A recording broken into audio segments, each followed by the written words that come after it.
Hi, everyone. Welcome back to our literature review. And, you know, thank you guys for hopping in. Those are here waiting for this to start. Sorry that I'm a few minutes or a few seconds or whatever late. And I still am thankful that for you guys being here since I rescheduled this from last week as well. And I want to thank Stig for being here and being my co-host all the time, or most all the time when it comes to these lives. And we are going to review the book Death Troopers, and I may have a couple people coming and joining in, so we may have a few more voices on what they feel and what they liked about the book as well. So yeah, and so here we go. So again, welcome to my channel. And so here is the information here. Death Troopers basically is the placement of the timeline in the lore is 0 BBY, our Battle Before Yavin.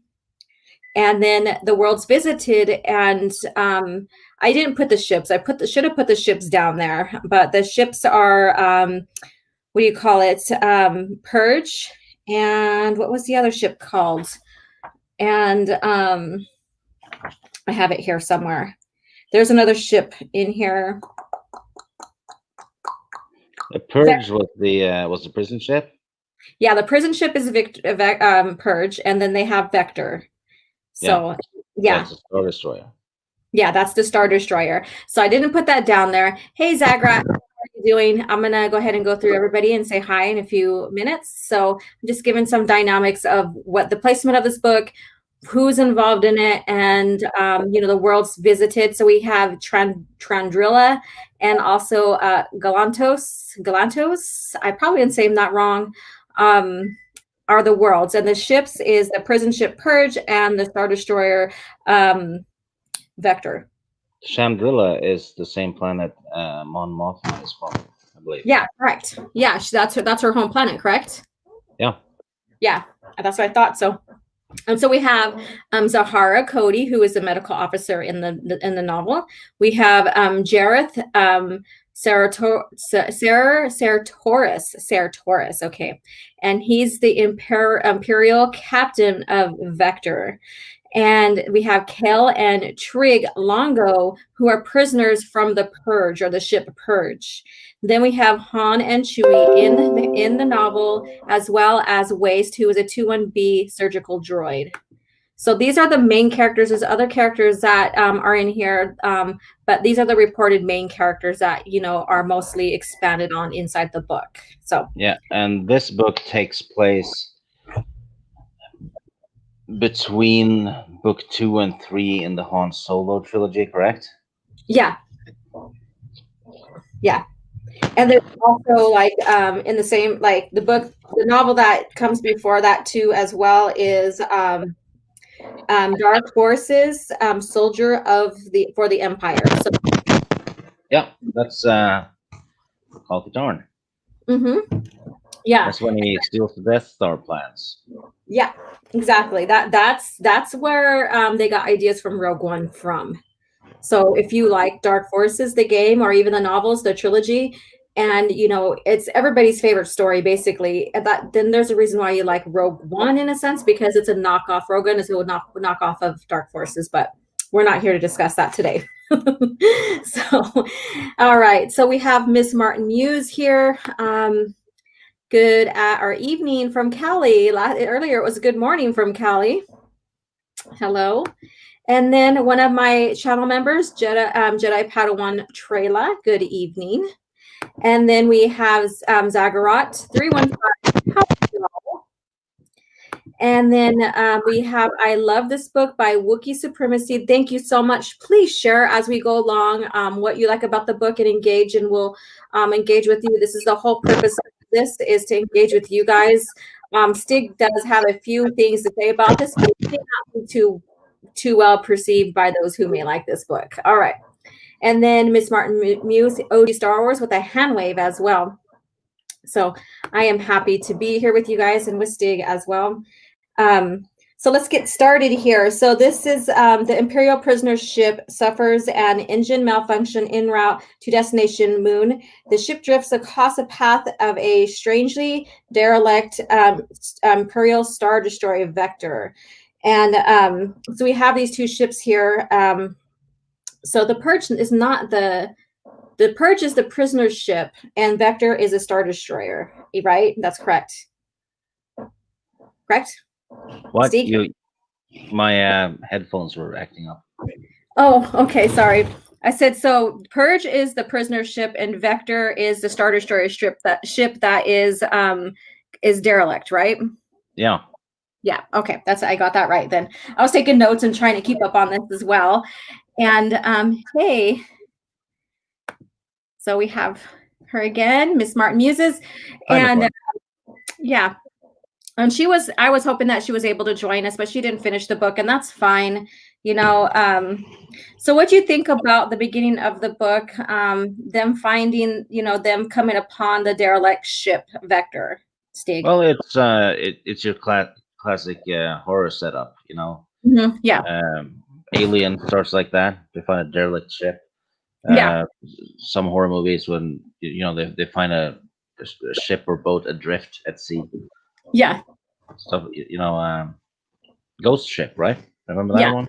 Yes, Ghost Ship. Oh my God, that thing freaked me out so much. Yeah. Yeah. It's basically Ghost Ship in space almost. Yeah. In a sense. And then it turns into Night of the Living Dead in space. Yeah, it has so many little elements of these horror movies or whatever you could say, Yeah. And all right, so I asked Dig this before we move on into breaking down this book a little bit more and stuff. I do have a list of the character arcs here, or the characters here. Did you have a favorite character, Stig? Was there one that stood out for you, or one that you were fascinated with, at least the slightest? No. No. Zahara was okay, I thought. Mm-hmm. Having a medical officer, I think, was done also for exposition to see how the why the problem was the problem it was. So that's classic writing right there. It's actually something they did in the X-Files, because they had Scully was also a doctor, as well as an FBI agent. So you could get all the details through natural conversation. Mm-hmm. Okay. Between her and Mulder, because Mulder would ask. Yeah, and they would have that in-depth discussion and stuff. Yeah. Yeah, and vice versa when he was telling her about aliens, so she was asking, right? Mm-hmm. Okay, so perfect mix. Mm-hmm. Yeah. So she is the Zahara Cody is the Purge's doctor, and they discover that when they send people to explore Vector, when people return back, when some of the people that were exploring goes back to the ship, they come back infected with the mysterious disease or virus or whatever you want to call it. And so you want to explain a little bit how they explained the disease or exactly what was going on with that, Stig? I don't remember. You're like, I don't remember. All right. So basically, well, it's been a month or more since I read it, because I read it right away. And I didn't. So I was just giving you opportunity to maybe, because I know you have very colorful words at times. So I figured that would be a fun one for you to explain. But never mind, that backfired on me. Yeah. All right. So Wookiee supremacy. There are so many times in the story where you want to pull your feet up so the zombies don't get you while you're reading. And I see that Wookiee really liked this book, and I'm glad. I did invite someone else in that really loved the book as well, and I don't know if he got invited or not, but his name, many know who he is, Matt Wilkins, and so he would be a nice little awesome addition to this. He's probably having chicken. He's probably having chicken. Matt, if you're watching, come join us. I emailed you the link. All right. Evening, y'all. Hey, Soul Assassin. Question: have you read Death Troopers? And go ahead, and if you have, go ahead and share in conversation what you like about it. What are your favorite scenes as we go along? All that. Orange Hat review. I am here. Sorry, I'm late. That's okay, Orange Hat. It's customary to cut off a finger when you're late.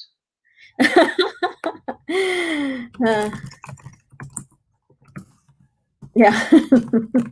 Oh my goodness. Yeah. That's Sting. Cut the finger off with the finger, not off with the head, but off with the finger. Yeah. So basically, this it's like a strange bronchial infection that just spreads out through the body and starts turning the person into what Han Solo says it is a zombie. So, Yeah, and that's a problem for yeah, me, because the word zombie is very much an our world kind of word. You yeah, know, it's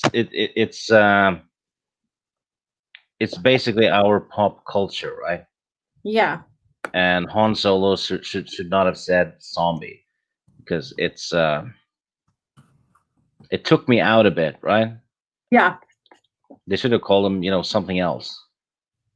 yeah. I wonder what we could um I wonder what they could have renamed it then, because we have the Just, I don't know, the undead, the undead. creepers. I don't know. Yeah. Um, Zombies though is a pop culture thing, and Mhm. It did it take you out of the experience hearing that? a little bit. It kind of, yeah, it kind of bugged me, Yeah. because it's Star Wars. It's not our world, so they shouldn't have basically a pop culture reference from our world, right? Yeah. It would be the same if someone yelled "girl power" or Hmm. stuff like that. Oh yeah, yeah. I mean, because they have those soul-sucking type vampires that we read in some comics already. That was it, Anti or whatever they're called. And Sonny or something. Anti, something like that. Yeah. So they are very vampire-ish, except for instead of drinking your blood, they drink your soup, your brains, and stuff like that. So they could have came up with a clever name, Yeah. I mean, living dead stuff. There's so many words you can come up with for that. yeah, I mean, zombie. Come on, yeah. Joe Schreiber, you twat. You twat. Yeah. So, all right. So, Alex Krogan, I've never read Death Troopers, was admittedly off taking a break from Star Wars at the time. Zombies in Star Wars seemed weird to me.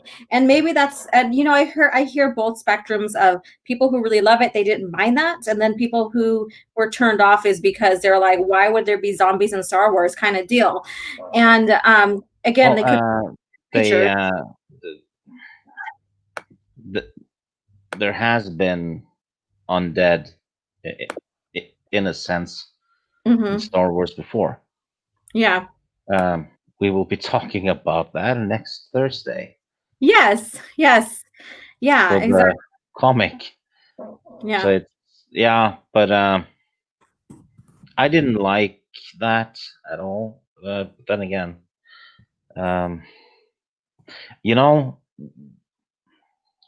when it comes to Star Wars, though, there's so many beasts and alien species and stuff that you could have used for a horror story. Zombies is, I don't know, but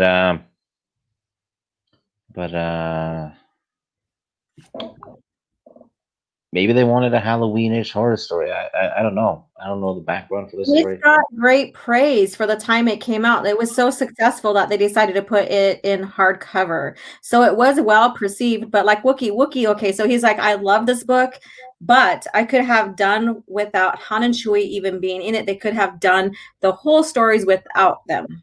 Yes, and that's my main problem with the book, Wookie. And I completely agree with you, because this is a horror movie. Sorry, a horror story, right? And it was really well like animated in the Audible. Like when you listen to it, there was a lot of gruesome things in it. Yeah, but Really, first and foremost, this is a horror story.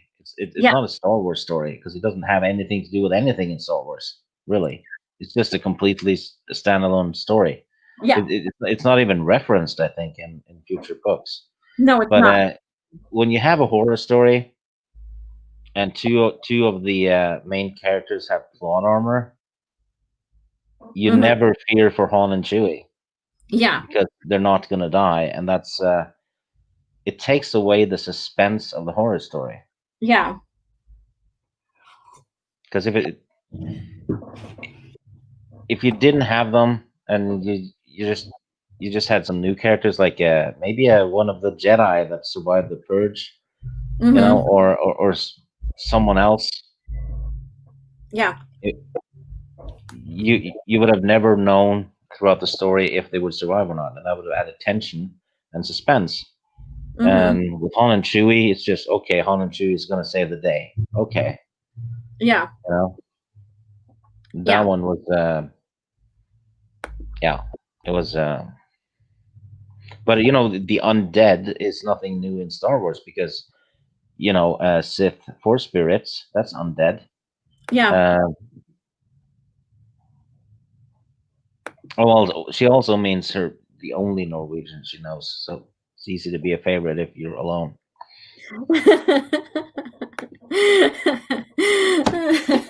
Hi, Becky. All right.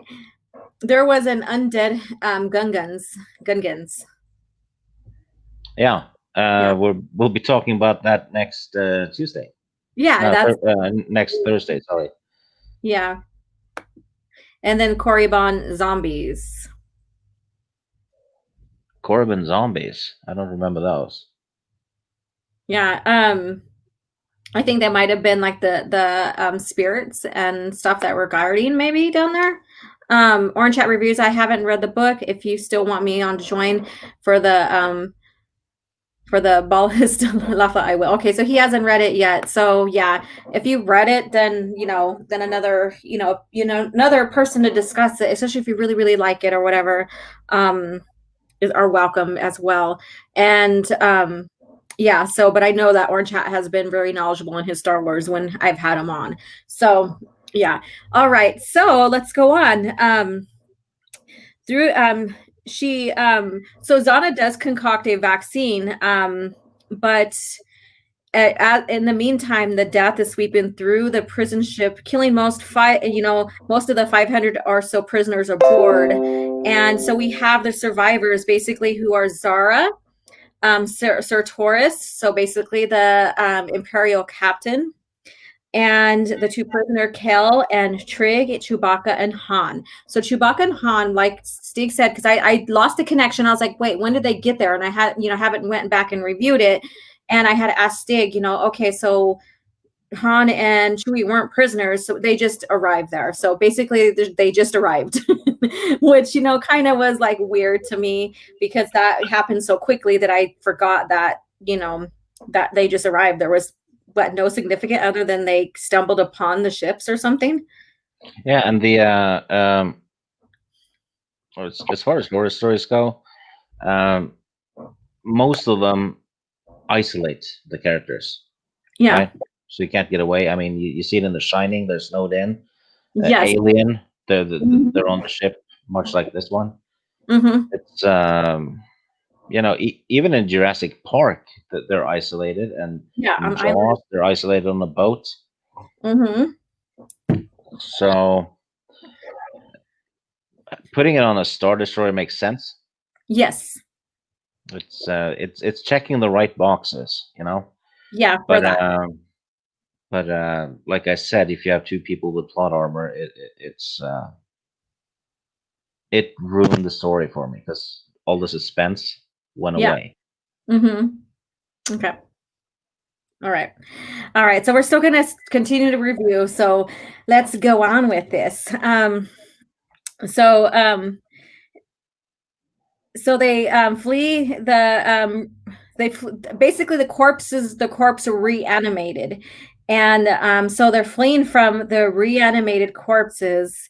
So like I said, they could have played on some better words than just zombie, like They could have said, I don't know. I can't, I'm a loss of words to find right now for what they could have called it. And maybe later on you'll see me in Twitter. Oh, they could have called it this, kind of deal, but that's okay.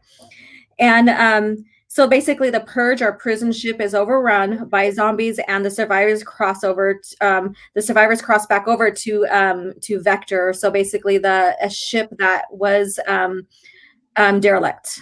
So the Soul Assassin tweeted us out. okay.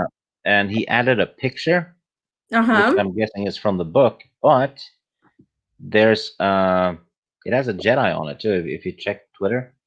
Yeah, I see it right there. Is this from there?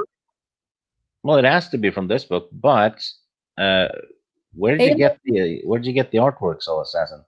Because it could be the Jedi was a cut character, right? Yeah, because but you know what? Let me see. Let me review, because I have the Reader's Companion in front of me.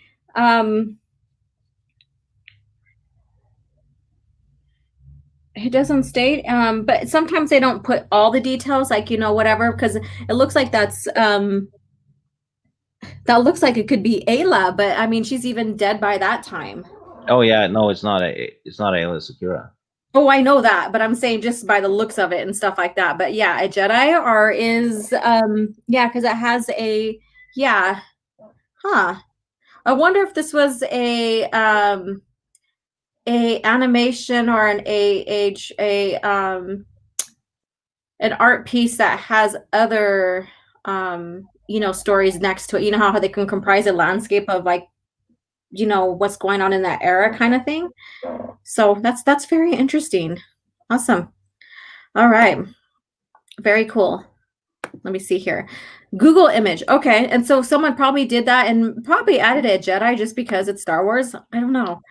That's kind of, I don't remember hearing of any Jedi, because at the time it should only be Luke?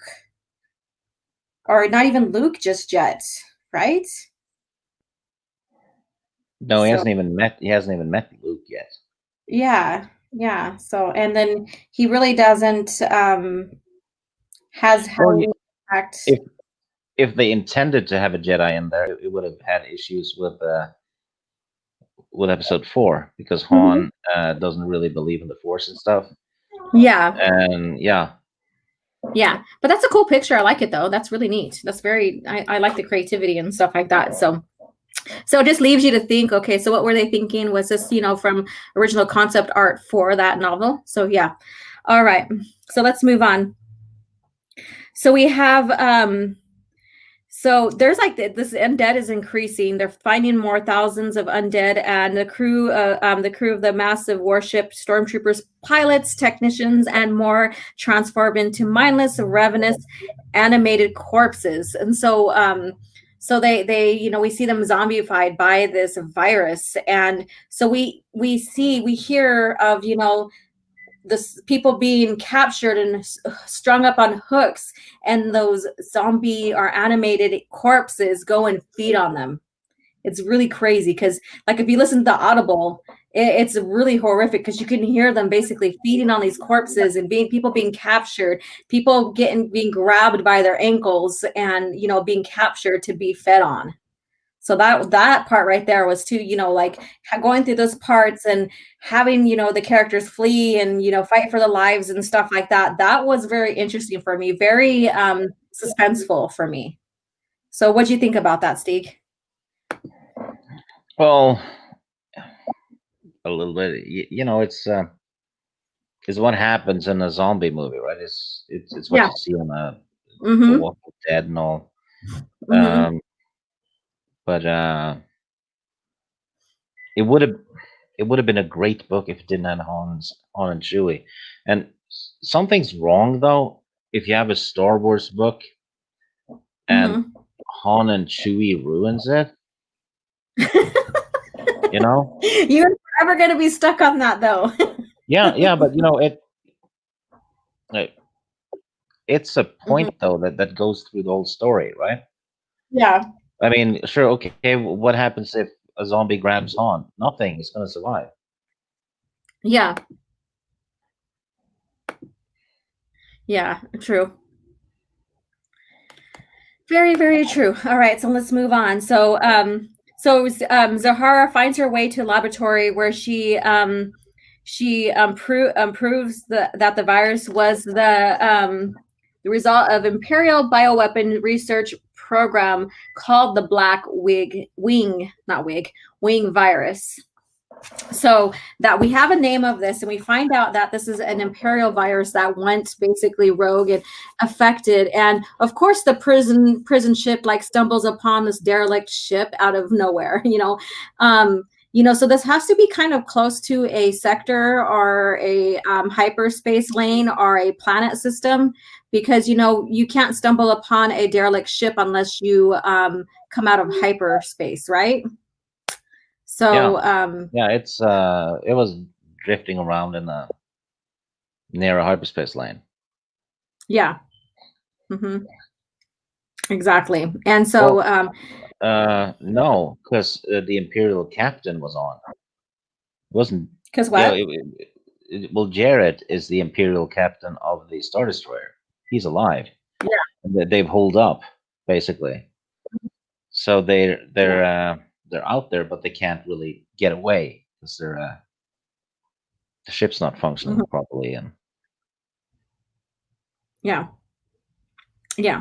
So it's just like in the Thrawn trilogy on finding the black or the what do you call it, the Katana fleet or whatever. So things are findable, just like when Luke was found out in the middle of nowhere too, as well, with his ship as well in the Thrawn trilogy. So finding things can happen, but it's difficult at times. So yeah, but it wasn't technically it wasn't abandoned. It just it had stopped moving and people were trying to survive on board. Yeah, correct. That was Gareth and a couple of others. But yeah, correct. Yeah, so we find out that this is a virus that was created by the Imperials. It was a bioweapon that went wrong and infected the whole damn ship. And then the Purge happened to stumble upon it and get infected. So everybody, again, is facing and fighting facing these animated bodies or, humans or whatever. And I'm just going to say that animated humans are animated or undead or animated dead, whatever you want to call them. I'm trying to avoid the word zombie because myself, I never really cared for that many zombie movies.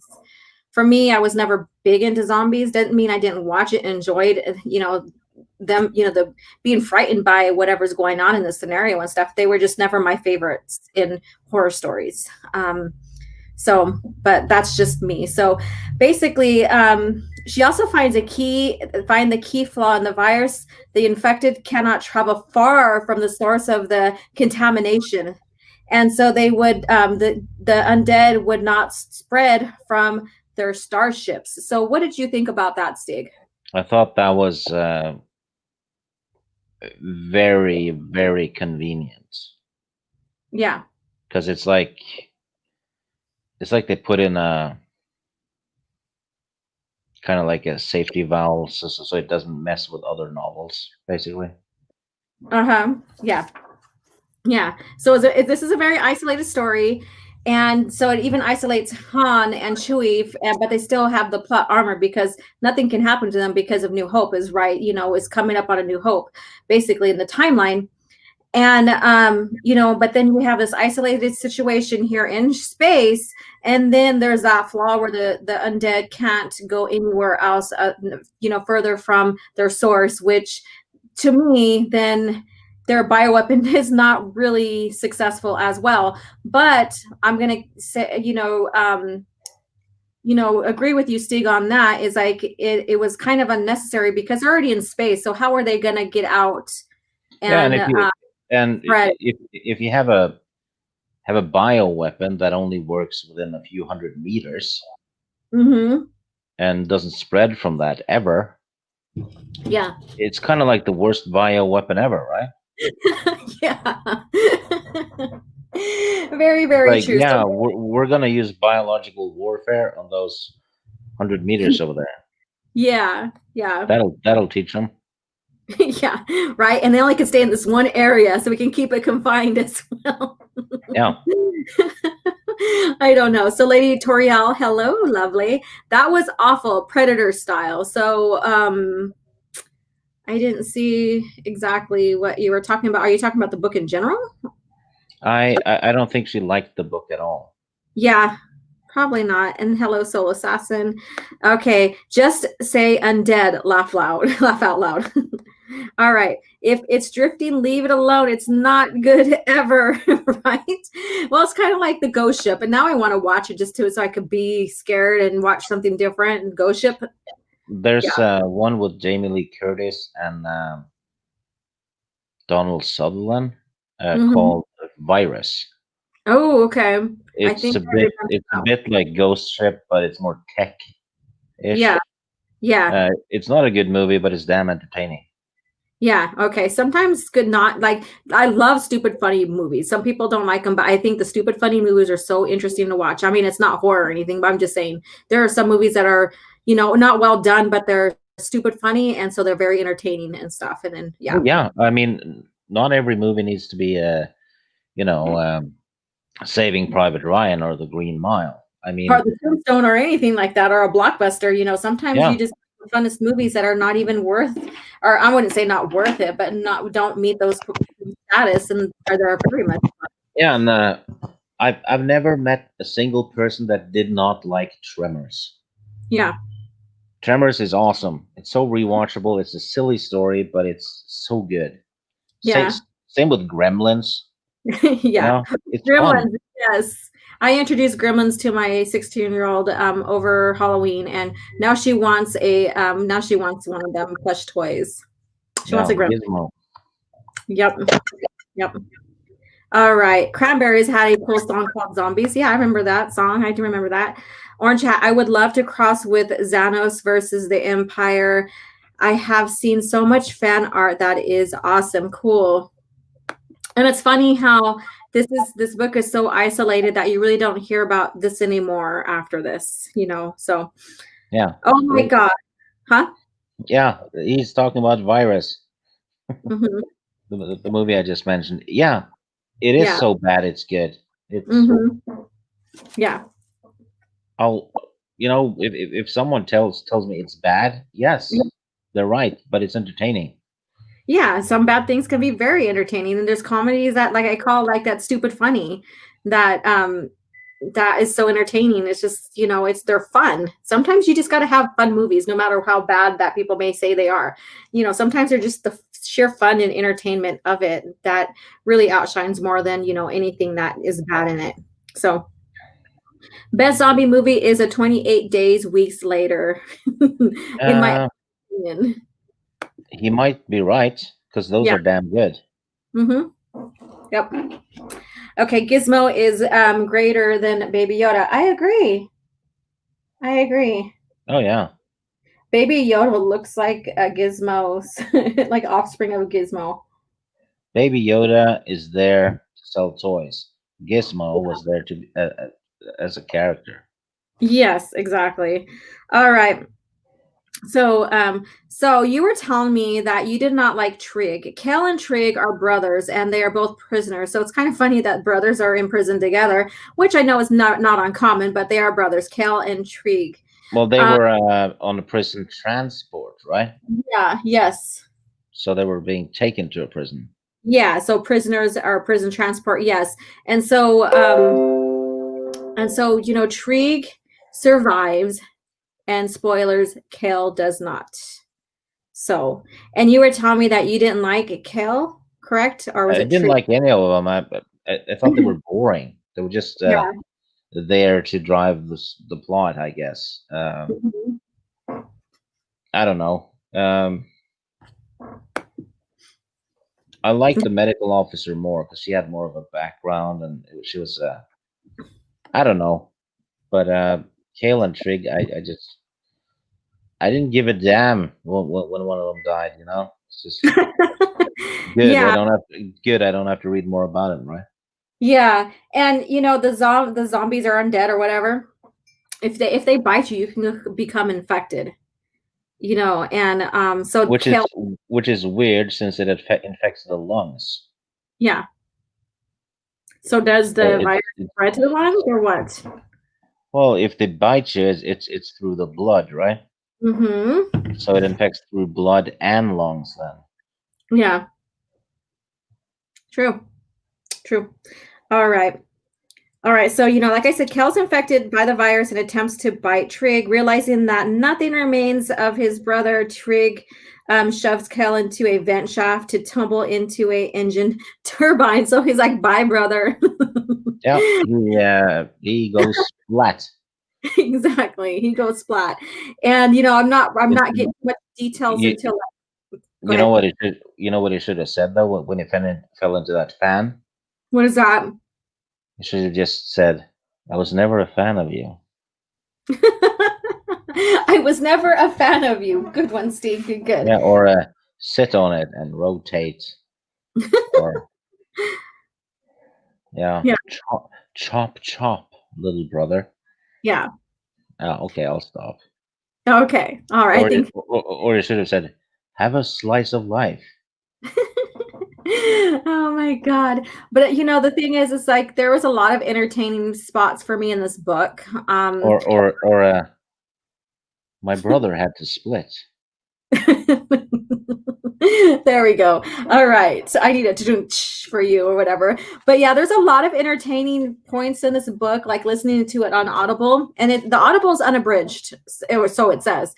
And so some of the suspenseful stuff in there of like running from them and hearing them being gory and little spots like that were very, very entertaining, very like suspenseful as well. So, they did, like Stig said, check off all what would make a horror, Also, all. he could have, gone.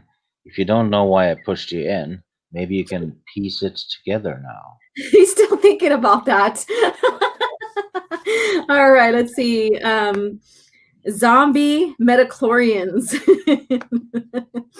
should have used the Rakul plague instead of zombie virus, since you have to be bitten or scratched to get infected by them.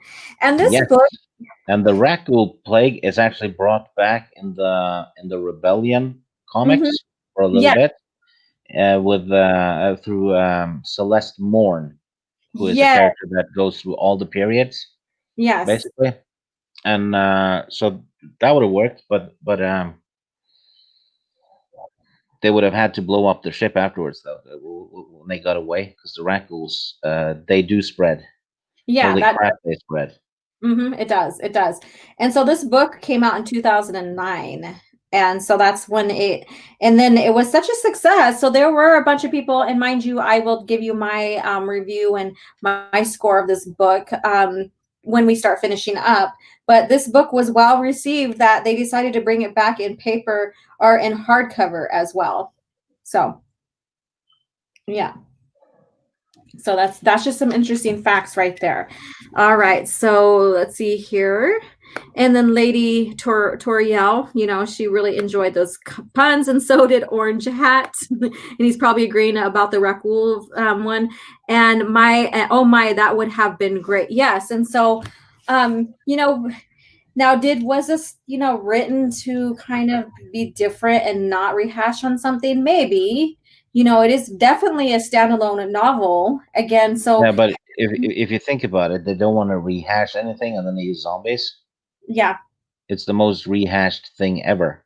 Exactly. They just introduced like the zombie complex into Star Wars, where they had other reasons to use other stuff, and but it was approved. It was approved. So we have that. It was approved, and let's see here. And Lord Vader Stig, what do you think would have happened if Palpatine was infected with Rakul or with this virus here? That's all I want to know now. Is if I don't know. Yeah. He would have gotten sick and died. Probably. After he ate Vader. What was left of Vader? Yeah. Vader was barbecued already anyway. Yeah, he was already pre-seasoned and cooked. Yeah. Poor Vader, poor Anakin. Oh my God, that's so sad. All right. All right. So let's move. You know what would be cool if you know those prosthetics Yeah. on Vader, if Palpatine could control them Yeah. by a joystick or something, Mm-hmm. because then he'd be playing Space Invader. Space Invader. Yeah, that old game, Space Invader. Yeah. So he says this, Ragul.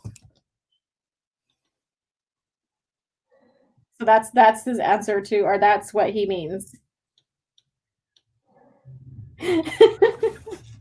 And then Victoria, or Vertical Horizons.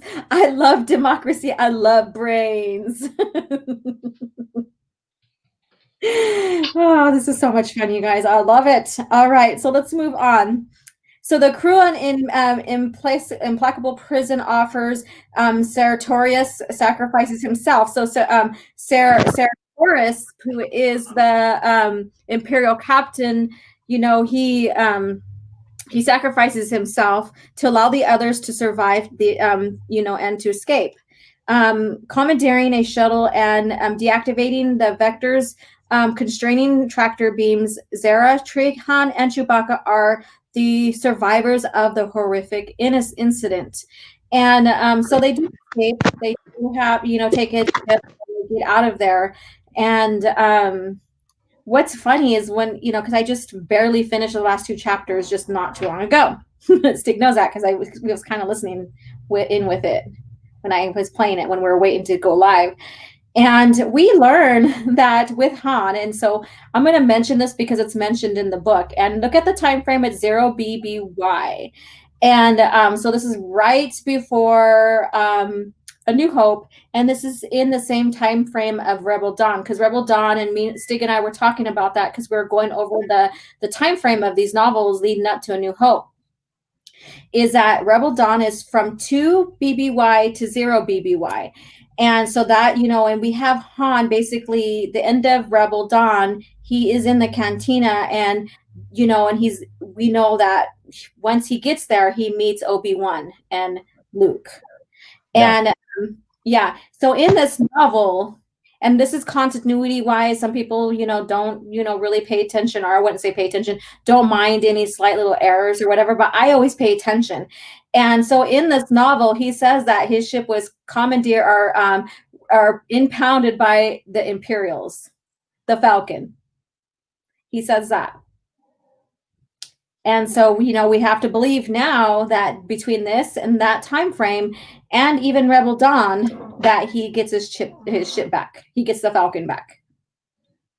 So that was kind of weird for me. Yeah, that's a continuity error, big time.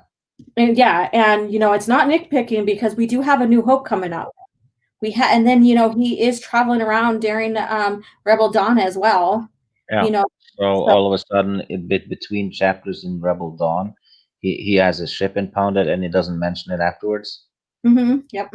Yeah, that's an issue. Mm-hmm. But then again, this book, I think though, that this book is, I'd say it's not canon because it's never mentioned anywhere in any of the other books, right? It's a completely standalone thing. Mm-hmm. And it takes place during that year and stuff. But since it's never mentioned, it's a completely by itself kind of book. It's just a horror story set in Star Wars. Yeah, it was just to have that little like adult horror story kind of scenario, and that's what the purpose of this book was, anyways. And yeah, and that's what it was, and it was well perceived, and it also was a game kind of spin-off from it too, the Galaxies, Star Wars game Galaxies. Have you played that one? Star Wars Galaxies. That's an MMO. Mm-hmm. Okay. It's just it's kind of like World of Warcraft in Star Wars.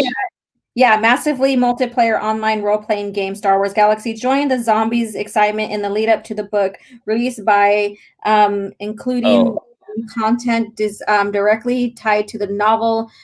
Yeah. Oh, they probably had like a week or two where there were zombies in the game. Yeah. Something like that, like an Yeah. event. Yeah. Yeah. So I noticed that. So I'm just going over like the little notes that they have in the Reader's Companion now of these little, how the book was perceived. Like I said, that it was well received by many. So they, DelRay decided to elevate the book from the mass market paper book release to hardcover, complete with printed cover in addition to the removable jacket. So they did, because of the success during the time, hard print, it went off into hard print. So yes, it was well loved, obviously. Now I don't remember if it has a bestsellers title on it. I don't have it in front of me, so that is something that I want to know. So usually they will have, even on Audible, it will have bestsellers on there. So I don't think stop it. I don't think it will would or I think that if you listen to Audible, it will still have best-selling novel by. So, and what's his name here? Joe Schreiber. Was he he was a bestseller, was he, or no? Well, if this book did really well, then yes, it's a bestseller. Yeah. I'm gonna look it up. I'm looking it up. All right, so we're coming to the conclusion of this. Like I said, I there was a lot of suspenseful spots or areas inside the book. Leading up to what really is going on. That was suspenseful because they had no idea what was going on, what was causing this. We do, again, like Stieg said, have the classic, medical officer who understands, who is virology basically. So understands, because not all medical people will understand how to produce or how to create a vaccine for such a thing. There are specialists for that. So basically she is a specialist for that, and she was able to, find out that the virus, the Black Wing bioweapon, had flaws and stuff. And so we do have all those elements that build up for a horror story, whether, novel or not. And so we have all those great elements, which I would say, if you're curious, go read the book. Now, for me, I give this an 8 out of 10. I do think that putting Han and Chewie in there kind of messed up a little bit of the plot points within it. Because I want to, in my mind, I want to believe that everybody has a fair chance of dying. In a sense, if that sounds morbid, I want to believe that everybody's lives are threatened. We know. You give it an 8? I give an 8. I like the overall thing, except for, I know that Han and Chewie are able to survive. I give it an 8 out of 10. It was, yeah. But I know your score, and like I said, I liked some of the gory, horror plots in there. I really do. Should I tell them my score? Yeah, that's what we're here for. So I am up on does the chat want to know my score for this book? Okay, hold on. Let me read these. Okay, so hi, Super Tramp 66. Where does all the steel come from to build these ships? There are shipyards like Kuwait and other shipyards as well. So, and then they also mine like comet or asteroid belts and stuff, as well as planets for the iron. I considered it a fun one of a book that they experimented with. Yeah, that's a good way to think about it. And so I would say a filler in between stories, maybe just like an offset, non-canonical or what if story, maybe, because there are fun what if stories to read that have the main characters in there. So, but it's not necessarily mean that it's part of the overall lore. It's just like what ifs. All right. Let's see here. Whoops, it jumped a little bit. O.G.Starwars, check Twitter. I got 4 picks for you. All right, I'll check it here in a few minutes when Stig starts talking about his take on this novel. In the Disney, Marvel, Star Wars comics, they do have Count Dooku get infected with a vampire-like virus. It was interesting seeing Count becoming a count. I feel like it was nod to Christopher Lee. And it's so stupid because how did he get his non-vampire teeth back? Yeah. And yeah, it's Disney Star Wars is you Was that know Star Wars? Oh yeah, that's right. Disney yeah Marvel. Yeah, that was yeah dumb. i- if you need to pee and you don't have a toilet, why not use Disney Star Wars? Yeah. I hate it. Oh my God. Okay, Raxus Prime as well. Yeah, correct. There's also many, like even the Mon Calamari planet, they did have their shipyards as well because they designed their own ships as well. So Lord Vader at Victor Horizons. Okay, so all right. So go ahead, Stig. Go ahead and talk about this and explain your take on this novel. Well, as a Star Wars story, it fails because it doesn't fit with the rest of the stuff. Mm-hmm. Like you said, it's supposed to be during the third Han Solo book, right? Yeah. As a horror movie, a horror story, it doesn't fit it as well. The first bit of it is great, and then Han and Chewie shows up, and like I said, the suspense is gone. Yeah. You know, the so I'm giving it a 3 out of 10. Ooh, and he's a tough critic. He sure is. Yeah. Very tough. Wow. Yeah. And so in the chat, if you read the book, go ahead and share with your ratings between a 1 and 10. I would like to read them off. So don't be afraid. This is just like I said, we are reviewing the book. This was supposed to be something that would be fun to review over Halloween, and it didn't happen because of my schedule screw up and I had to reschedule this. So that's why we're here. So go ahead and share if you read this book. What is your rating on it, and we'll share. And you can even give a little synopsis of your rating as well. Like I said, it is like a filler side story, kind of deal. And I would say it would be like a what if, like like infinities and stuff is. And so with saying that, it makes it more fun to read in a sense because but again, we still have, someone with plot armor that will have to, you can't die. And in this book, and I forgot to mention it, didn't Chewie get infected with the virus, or doesn't she try to use him as a experiment for the vaccine? Yeah, they tested it on him. Yeah, they tested on him, but see, and that's the thing, that's plot armor because he can't die.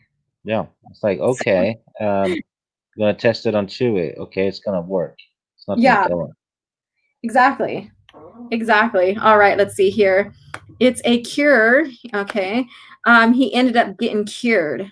Yeah, But but still, vampires grow teeth, so just teeth don't just shrink even if you're cured. It's no.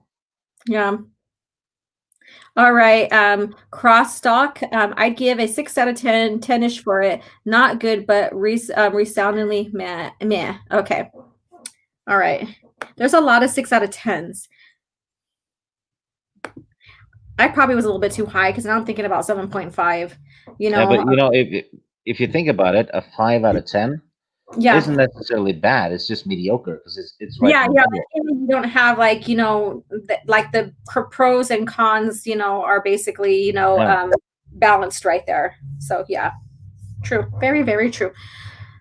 Haven't read this, but Red Harvest is 09 or A9. Is that, you mean A9 or O9? Is that, I don't understand that one. For Halloween 4, for Star Wars 2. Oh, very interesting. I like that. And Lady Toriel, yeah, she was like, if so if she would have joined us, she would have probably been right there with you, Stig, on I'm probably in between you and Matt Wilkins on the book enjoyment. You know, um,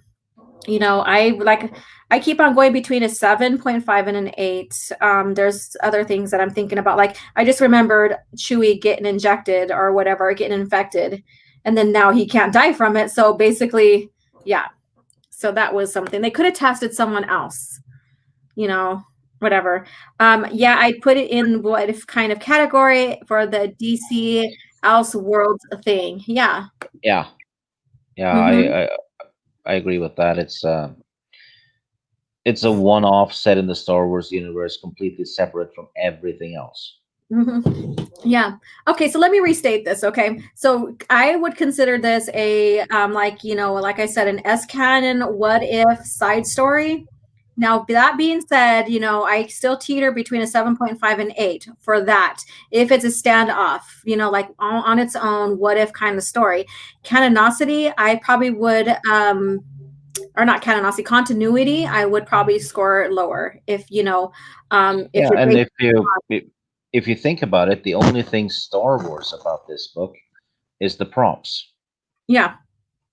You know, you The could just universe, yeah. just remove the Star Destroyer term and Han Solo and Chewie, just rename them and rename the stormtroopers to something else, and you wouldn't even know it's a Star Wars story.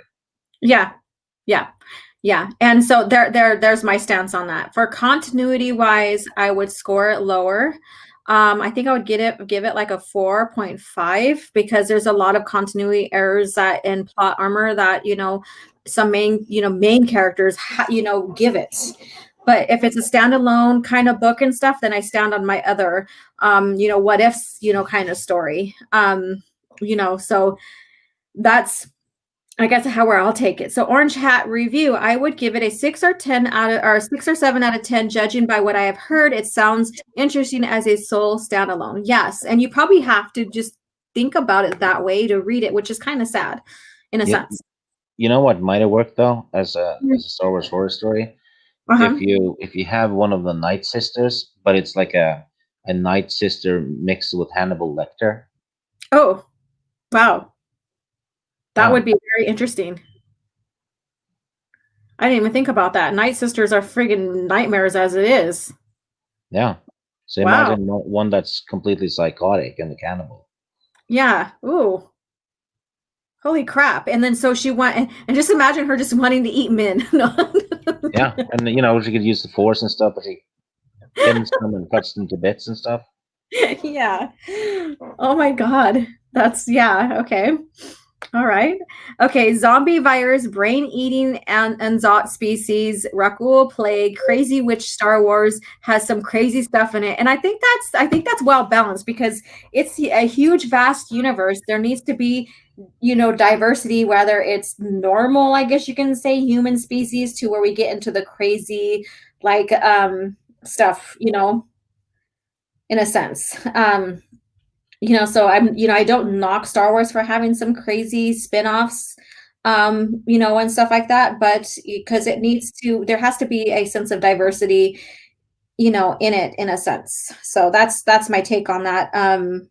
We have, like you said, he has an Anzat species, basically are the brain soup eaters that we just reviewed from, a couple of coffee chats before, so, and it's very interesting because it keeps the suspense in the universe and the galaxy as well, because you don't know what you're dealing with and you don't know what's out there, so just like the different Force societies, Jedi and Sith aren't the only Force societies that we see, so I think that's very interesting. All right. Oh man, yeah, it is in canon, which I didn't really place it. If it is canon though, I'd probably give it only a 4 or so. Yeah. And again, I encourage you guys, just because me and Stig have our pros and cons and and all that, and you haven't read the book yet, I still encourage you to pick it up and read it and make your own decision. I'm not trying to decide for you or tell you not to read it. Now, I don't know, Stig might have a different opinion than I do. But, I would say always, take, reviews with a grain of salt and, and explore that book or whatever yourself to make your own decision. So, all right, let's see here. All right. Or a story with a Jedi Sentinel or after Order 66 in a sort of a Saw type Sith acolyte maze with a bunch of others. What do you think about that, Stig? Yeah, why not? Yeah. Okay. Super Tramp 66. Stig, why isn't Chewbacca not married? Because he has furry palms. He is married. He does get married, and he does have a child. Yep. You just got to, get into the EU if you haven't had a chance. So, or is that kind of a funny little pun thingy? I don't know. Okay, Vertical Horizon. Palpatine as Jigsaw, pitting captured younglings in a survival horror story. Oh, we're getting all kinds of creative juices going on here.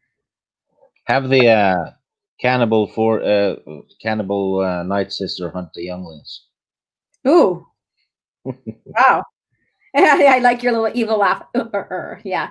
And then what about cannibal? Well, kind of Disney did that in such a way with Chewie, so maybe I wouldn't go there. But I'll say, what if we have like a virus, like a Wookiee getting infected with some kind of virus that makes him turn cannibal, like against humans and stuff. Yeah, or something. Someone has to land on a small colony or something, and it's full on Texas Chainsaw Massacre there. Yeah. Oh my God, that's so much fun. All right, you guys. So we are just over an hour here. And, I knew this was going to be a small review because I had to reschedule it. So not everybody could make it on and like I intended and stuff. And that's okay. Things happen. I still wanted to get this review out here so that those who didn't read it can go ahead and pick it up. And those who've read it can share with us what they thought about that and engage in the chat as well. Yeah. And feral Wookiees, you say? Yeah, but we do have books. I do want you to go vote. Oh, crap. Vote on my poll about what to read next. And so we have Shadows of the Empire, Courtship of Princess Leia, Kenobi, and Revan. So right now, the poll has 72 more, or has 18 more hours left. Already 72 people voted on it and left comments and shared and such. Shadows of the Empire currently is at 4.1 or 41.7%. So I don't know how these like points happen in these voting things. Courtship of Princess Leia is got 22.2%. Kenobi is at it, and it's shocking, and I'm surprised, 13.9%. And what? Yeah, Seriously, I'm serious. Kenobi's at 13.9%. I'll kill you all. And then Revan has 22.2. So Revan and Courtship of Princess Leia are tied right now. Would you say they're revving it up? Yes, they're revving it up. Princess Leia and Revan. They're revving it up. Yeah, so Shadows of the Empire has always been very popular, but these books here are very popular, and each one comes within a certain time frame. So we have the Old Republic Revan. We have the Empire era Kenobi, so this is right after Order 66. And then we have Shadows of the Empire between the movies OT, Empire and Return of the Jedi, and then the Courtship of Princess Leia we have in the beginning of the New Republic era. So those are different timelines. So whatever you want to visit, we have one from each of them. So if you haven't had a chance to vote, go vote. So yes, Jedi Padawan Tano, look at that expression. She's like, what? Kenobi is a great book. I was telling Stig when we were deciding what to keep on the voting panel and what to add on, because we're only, having a choice of 4 novels, is it's good to revisit those books that share the lore with you. Like, for example, Kenobi shares the Tusken lore in lieu of what we're getting with Disney Star Wars, so that everybody can have a better understanding of like what came before, what was established before, with lore of characters and such, so that you can kind of give your own judgment on which one you want to go with, Disney or original or classic Star Wars. And so Kenobi's a great one to revisit because the Mandalorian brought in Tusken Raiders, and their Tuskens basically are in line with the Tuskens' cultural continuity of the original lore. So I would say, that would be a great book to revisit. All right. Let's see here. Let's see. Kashyyyk Kashyyyk lightsaber massacre. Ooh. That happens in The Force Unleashed. Mm-hmm. Because you get to play as Vader at the beginning and kill Wookiees. Yeah. Okay. I just voted for Courtship of Princess Leia. Nice. And we get to see the Night Sisters, or the witches of Dathomir. We get this is where they're introduced, I think. Yeah. Mm-hmm. Yes, they are. And this is how we get Tenunial Joe as becoming the Hapen's queen and stuff like that. And then of course we know who her daughter is and where that spins off to. So Spartan of Flash Century, I voted for Courtship as well. Oh wow, nice. All right. Oh man, I didn't know I can go back and read Trusa Bakura again. Oh, I didn't know if I could go back and read Trusa Bakura again. Yeah, you could go back and read Trusa Bakura. Yeah, it's not that bad. Yeah. In fact, I do enjoy that book. I do, because it's right, like Shadows of the Empire basically is right in between the two movies. And then Trusa Bakura is just basically hours after Endor, the Battle of Endor. So we have, Luke going through a healing in the med from him being electrocuted by Palpatine, and how that calcifies his bones. So he's going through treatment for that. So that's very interesting. And then we have, Han and Leia still on Endor, helping with cleanup and stuff like that with the Wookiees, with the Ewoks. And so it's very, very interesting. And we do have, other little events that happen in that book right up after Endor. And it makes sense, because not the Empire doesn't know, like, if the Empire is so spread out throughout the galaxy, some of them don't know that, Palpatine or the Emperor was defeated. So that's very, very interesting, events leading up right after Endor. Soul Assassin, the Kenobi book is the most likely going to be far better than whatever Disney plans for his show. I am very scared. I'm scared to see what they're going to do with Kenobi in the show. Oh, you know what? The Kenobi show is pointless, because they made Palpatine survive Anakin. Yeah. And Rey was the chosen one. So everything Kenobi and Yoda did, even Luke, was pointless. It didn't matter because Palpatine survived. Yeah. All Anakin did was set Palpatine back a few years, right? Yeah. And that's not what the prophecy said. It was supposed to destroy the Sith, which was how Lucas wrote the story. He destroyed the Sith, and he was a Sith, and he died by destroying the other Sith. Mm-hmm. So it was a self-fulfilling prophecy, right? Mm-hmm. And now you have Kenobi on Tatooine, watching over Luke, and Luke doesn't even matter. Yeah. There's no point in the Kenobi show. Yeah. I can't see. Like I said, I'm afraid to see what happens with Kenobi. And the way, the direction that they're taking the lore, and how they're doing characters, is another reason why I kind of fret with that, because people are like, oh well, what if Kenobi has a family, or what if this, or what if that. He was very very into the Jedi tradition, where he was like, even though he couldn't be a Jedi on Tatooine, and when you read Kenobi, you'll learn all about that dynamic, and I'm not going to spoil it if you haven't read it, but when you look at Obi-Wan Kenobi, he is a true Jedi in every sense of the word. He gave up love, to remain on the council, or as a Jedi. And he was it Siri Tachi or whatever her name is. There's tragedy. He has a lot of tragedy, and I don't know. I just know that he's like one of the true Jedi, where he will stick to his orders. He still trained while he was in exile, watching over Luke.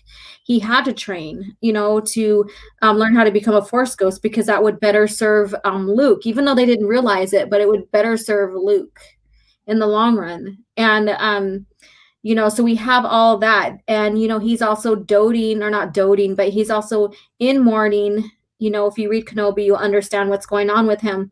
And in mourning and still trying to come to terms with everything. And, and we're going to get there's going to be a lot of flashbacks with this. And Disney loves flashbacks. And I don't see Star Wars as I'd never seen Star Wars as a thing about flashbacks where you go and actually see the scenes other than talking, like how, Luke and Obi-Wan talk about Anakin, like he was, the best star pilot, he served in the Clone Wars kind of deal, like that talk. But there was never really any flashbacks like they're doing now. And then with the World Between Worlds, that too, I'm worried about that in the future of Star Wars as well. But I mean, I don't know why I am, because I prefer Disney, or I prefer the George Lucas era more. Well, it's never nice to see the stuff you love get pissed on, right? Yeah, exactly. And I just don't think that they will do his arc very well. I just don't. And we're just talking about Tarkin too before we came on. And, because Tarkin and I think Heir to the Jedi were the ones that were being published, or in the process of being published right during the buyout. And they wanted to keep those books, but they got rid of Sword of the Jedi trilogy, the making of that. And I was telling Stieg that they probably kept Tarkin and Heir to the Jedi that has Luke, because of the fact that, they are George's characters and they can easily just adapt them in. And Tarkin basically, was revamped, and so was Heir to the Jedi, revamped for the new lore. So there was like little changes made here and there. And Tarkin, they made him into a gay character. And for the sake of, checking off those boxes. And we know in the lore he was never gay. Now, if they say bisexual, then maybe that can be okay, whatever. Yeah. What it is. But we know he had a relationship with Natasi Dala. Yeah. Yeah, it's I don't mind gay characters at all, Yeah. It doesn't matter, but don't retroactively change characters that weren't. Mm-hmm. Yeah. It's I wouldn't even have minded if Luke was gay from the get-go. Mm-hmm. It doesn't matter, but don't add it after the fact, right? Mm-hmm. Yeah. Yeah, they could have still kept the same character arc and still the same heroic trope, but just wrote it differently. They didn't do that. They regressed him. They regressed Han, but we're not here to talk all about that. So I digress. All right. Kenobi, there's been flashbacks before in books. That's like talking, like thinking back and stuff, but in the movies, no. And there's been a lot of like visions, like of the future or the past with the Jedi and stuff. So yeah, Tarkin is canon. Yes, it is. That wasn't in the book though. It was in another book. What other book then? Because I've been told by people who read Tarkin that he was gay, that they made him gay in the Tarkin book. So, and I'm going off of what people who read the book told me. What the actual F? Yeah. Good journey, everyone. We'll talk to you, or we'll see you later, Lady Toriel. You have a good day or night or whatever. I think I think she was waking up when she got my message and stuff. So thank you for being here. Tarkin had a son. Yep. They made Tarkin gay in the book from the certain point of view. Okay, yeah, but they did it earlier too in another book or a comic or something. So Tarkin being gay in Disney canon is absolutely a thing. It's been that for years. Yeah, and like I said, I've had someone tell me who read the Tarkin novel that came out, during the buyout, that he is gay. I don't want to read it or whatever. So so it is what it is. So if it's not in there, that's not in there. But overall, he is gay in the new canon. It's TV shows, though not movies. What TV shows are you talking about? Good night, Lady Toriel. Yes, thank you for being here. In the book, Tarkin wasn't gay. Like I said, people told me who read it that they were, but however, if they were telling me lies, and they said Tarkin book and they said Tarkin's gay. So again, I'm not trying to create an argument here. I'm just going off what I was told by someone who read, the novel or whatever. So anyways, I digress as well. So again, go vote. I'm going to pull it up here. Go vote. Let me take this out. Remove. And you know what we should do? We should just pause the voting and just add 500,000 votes to one we want. Oh my God. That is funny. No, I am for fair voting. Oh, goodness gracious. Whoops, wrong one. Let me see here. Where did you go? Did I lose you? No, I didn't. Okay. So there we go. There are the ones here. Oh, it went up. Okay. So Princess Leia now passed up. Kenobi's still at a 13.5. What the hell? Poor Stieg. Yeah, Lord Vader, understandable. Yeah. So again, like I said, that's what I've been told. So anyways, Lord Vader, the Tolkien book does not fit with the EU because it was changed while it was written to fit Disney canon. Yes, it was. And so the original draft fits with the EU perfectly, but they had to go back and fix it to fit Disney canon, and then it got released. Yeah, and it doesn't even have a Legends banner as it is. So It's not Legends at all. Neither is like Heir to the Jedi. The one about Luke that they were coming out with during the buyout. They had to change that. They went ahead and changed that to fit their new canon. So there we go. Let's see. Vote or take a dive into a Sarlacc. There you go. All right. And then Lord Vader laugh out loud. All right. So yes, go vote. Now I put the date for TBA. Do you want to do another 4 week, or do you want to go a little bit further to 6 weeks, Stieg? Actually, we could probably do 3 if you want to. And do it at the end of the month or the beginning of next month, on the 3rd.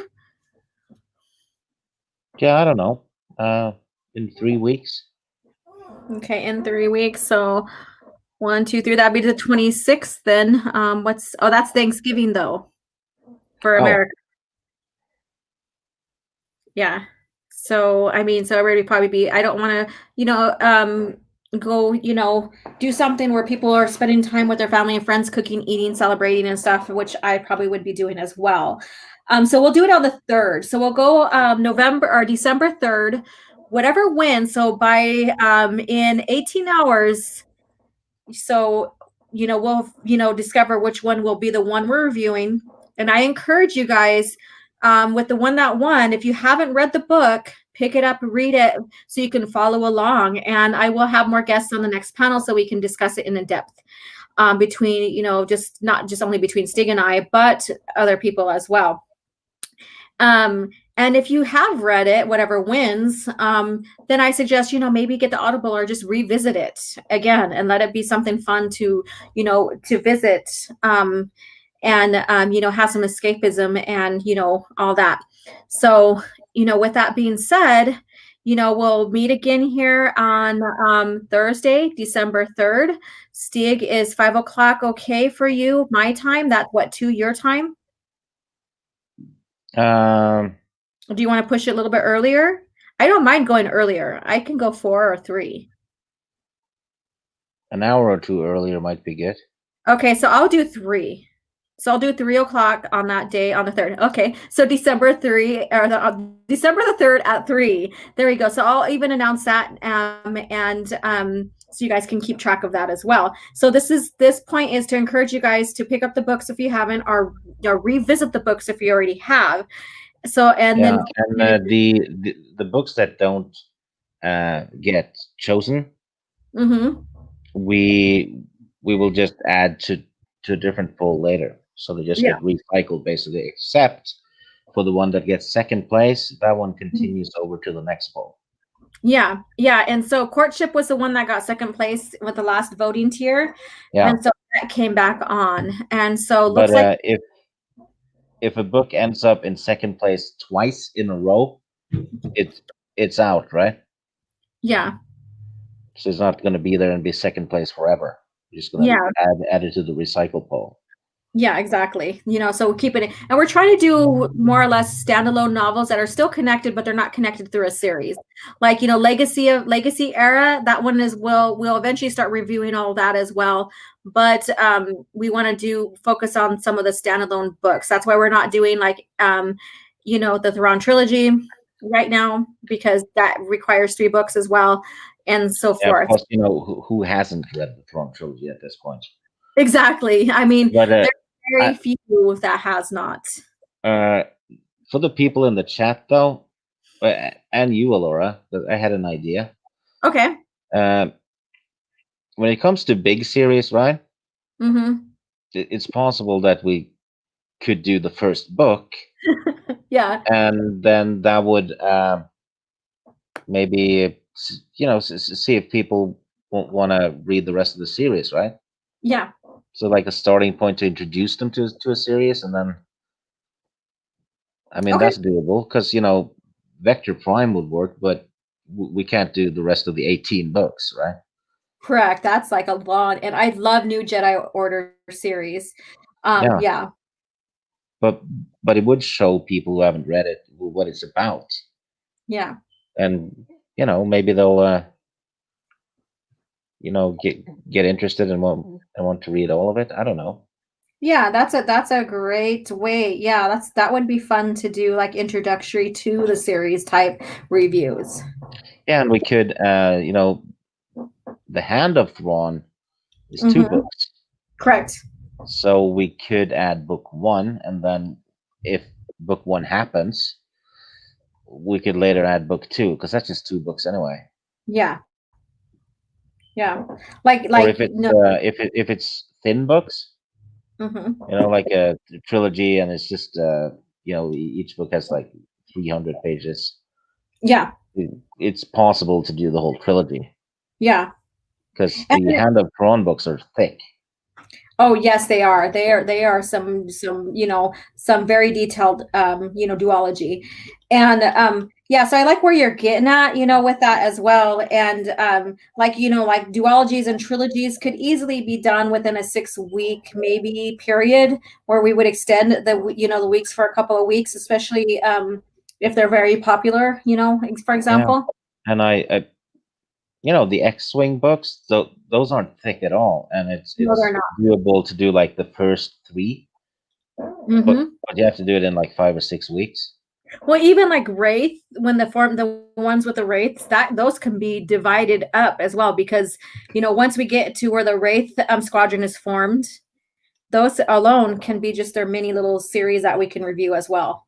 You could split up the X-wing up into little factions. They're easy to do that. So yeah, so I get what you're saying. All right, so Jedi Padawan Trailer. Me and Stig are going to discover more votes for Kenobi in the morning. All right, later, Lord Vader. Have you guys seen that new holiday special trailer, O.G.Starwars? I did not yet. Don't. don't do it.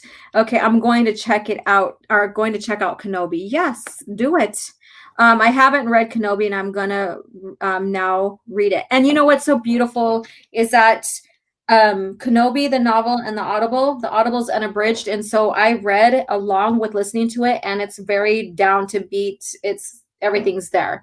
So that's one audible I recommend to listen to if you don't have time to read. Oh yeah, if you haven't read the Kenobi book, it's awesome. It's one of my favorite Star Wars books. It's so well written, but it's not written as the other Star Wars books because there's no big war or anything. It's basically Kenobi trying to teach himself not to be a Jedi, and it's difficult. Exactly. It's very psychological, and it's written like a Western. Yeah. Oh, Holocron Library Fox. Hey guys, late again. We'll have to watch from the start later. Yes, I would suggest to go back and watch if you're just coming on right now. I vote for a Darth Plagueis book. That's not that's not on the thing there. Oh, I think Vector Vertical Horizon was telling me that they are not on Twitter to vote. I know someone said they weren't on Twitter, so they couldn't place the vote. Well, get Twitter, vote. And then get off. Yeah. So, okay, Stigs should do a top 5 Star Wars books to read. Or what would be fun, which would probably make Matt Wilkins laugh even more between your guys' banter, is a top 5 not to read.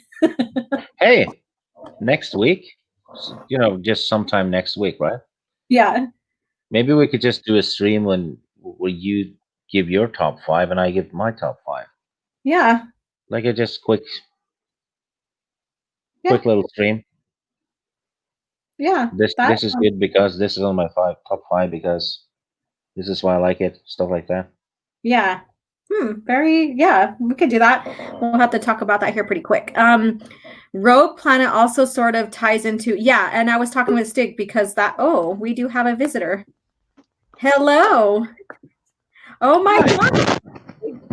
Yeah, we've been talking about Death Troopers. Great book. Okay. So did you hear my score for it? I am sorry. I just got home, so please enlighten me. I'm starting to think you and I might not be on the same frequency. Be on the same page at that. It's well, I liked it less than Jedi Academy. No, you did not. I made a good case for it. I did. Well, all right. So, what about it did you not like? And I apologize for being late. That's okay. We're almost finished. We'll stay on for a little longer. Dog, I hate that. That's okay. Well, the reason I didn't like it is Han and Chewie, because it's a horror story and you have 2 characters with plot armor. That's not a good thing in a horror story because the suspense goes out the window. So I guess we're doing spoilers too. Oh yeah. Yeah, spoilers, all that. I don't mind that because to me it was, oh, look at another fine mess we've gotten ourselves into, is what it felt like to me. Yeah, but it takes place during the 3rd Han Solo book, which is weird because his ship is impounded in this book, and in the timeline this happens during Rebel Dawn. Yeah, because Rebel Dawn is from 2 BBY to 0 BBY. So yeah. And so your problem is that he should be focused on AC Crispin's story?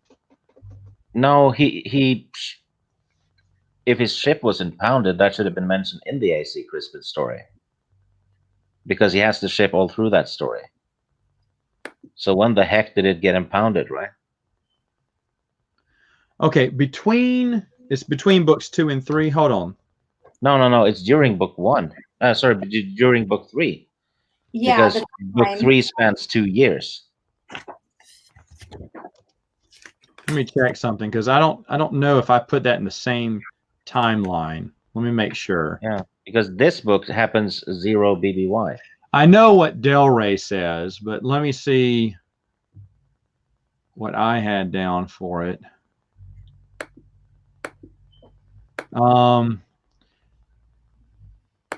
So if it happened in between the first one, I see what you're saying. His ship was impounded, and it's not in AC Crispin's. So in that case, would it hurt to have it happen before? Because like I said, I don't agree with a few things how DelRay has their timeline on, based off things like that. Yeah, and it's not hard to move a book. And by the way, I 100% agree. Yeah, this book can be stuffed in anywhere as long as it's Han and Chewie. You know? And the Empire is around. So you could just put it, after Han gets the Falcon, really. So somewhere. Could even happen. Somewhere after Daly's trilogy and in between AC Crispin's trilogy. Yeah, it could even take place after Return of the Jedi, really. You just put it in where you want, but I don't know. If No, Han and Chewie hadn't been in it, I would have liked it more, because then it would have worked better for me as a horror story. Okay, I mean that's fair, but and the other problem I had is Han calls them zombies. That is very much an our world pop culture term, and I didn't think it fit with Star Wars. well, I mean, anything he called them reanimated or undead would kind of what phrase would you like? I don't mind zombie. I understand what you mean. Yeah, it's like zombies is a genre, right? But what word would you have it replace? He could have called them the reanimated, the corpses, something, Walking right? corpses. Okay, no, that's a fair assessment. I'll take that one. Yeah. That would have been more preferable. I agree with that. I don't mind adding. Here's the reason I don't mind adding Han and Chewie. First off, it's a surprise when we hear who it is. Secondly, it's hilarious because they're in a situation again. They've gotten themselves in another fine mess. They're almost like, the Shaggy and Scooby-Doo of the universe, because after all the misadventures they've had, and I'm talking that through children's books, young adult books, and stuff like that, all this previous stuff, seems like they're always getting themselves out of a jam. And this is just another one. Were they necessary for the story? Absolutely not. I agree with you on that. But who doesn't want to take a chance? If you have the option to write Han Solo into your story, why not? So I see why Joe Schreiber did it. Me personally didn't mind it. I thought it was fun to have them on the ship.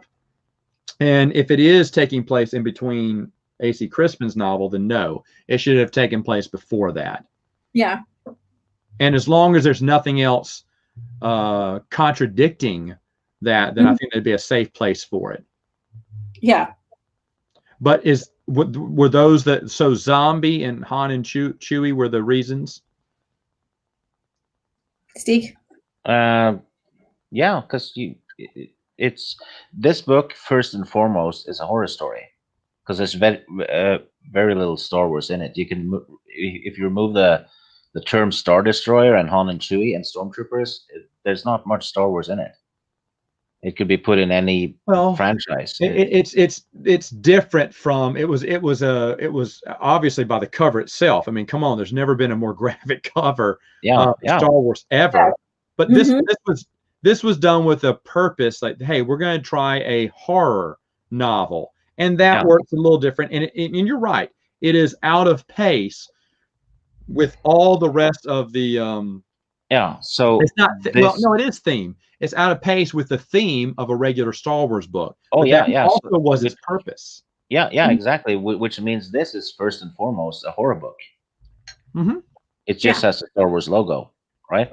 Yeah. And Han and Chewie, but that's where Han and Chewie's plot armor ruins the suspense for me, because you know they're not going to get harmed. No, that's fair too. Because that way you're not thinking, but they don't come in till like half. And like through, right? Yeah. They come in halfway through, or like little over halfway through. So we already have like the suspense of everything leading up to what's going on, and everybody getting infected and trying to find the cure and trying to remain from getting infected. So we have all that drama and trauma going on within the lore, and then we have them coming in. So the fun thing is, though, every time I'm on a panel with Matt and we're talking about books, we're always talking about one of the few books I don't like. Sig is so negative toward the first novel. I'm kidding. It's just it's becoming a thing, though. I mean, I bet you at one point we're going to have to talk about Shadows of Mindor, which is a book I hate. Like, really hate. It took me a year to read the damn thing. Oh no! that was a chore. Wow. What did you think about Shadows of Mindor, Matt? Of course, I liked it because I liked that they were making connections to the Marvel comic books, which I'd seen small winks toward it, but I'd never seen. It's almost like they bear hugged the Marvel comic books and said, you are a part of canon now. Come in and join me.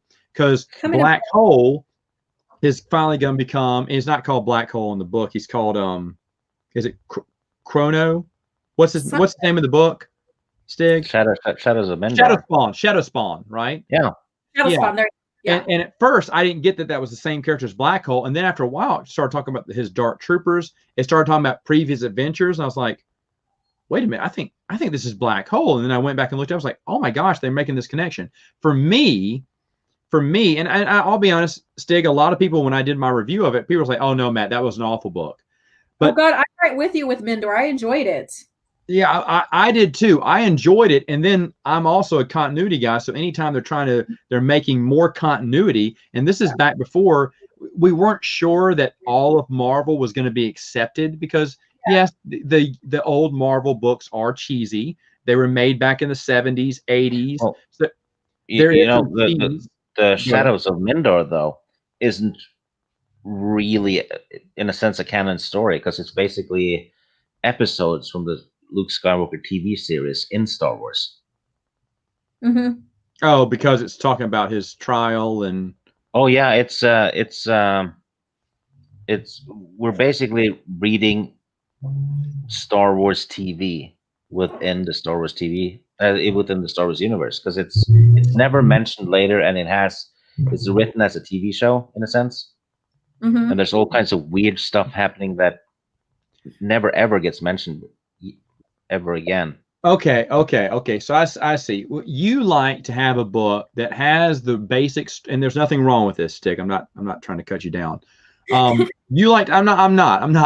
You like the basic story that begins with the adventurer's tale and has its story arc. Anything that tries to deviate from that, meaning Death Troopers trying to make it a horror movie, or Shadows of Mindar trying to give it a different, different look. Or Jedi Academy trilogy, trying to make Star Wars the most elevated masterpiece ever.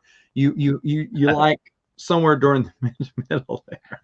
No. You like the basic story arc. Yeah. Or plot or pacing. No. If they do something different, I don't mind it at all. It's just I didn't think it was executed in Death Troopers as well as it could have, and that's Han and Chewie's fault. So have you read Dawn of the Jedi? No. But you need to read the comics for that one, don't you? The comics are better. Yeah, but they tie into the novel. They don't tie into the novel, as far as I know. They don't.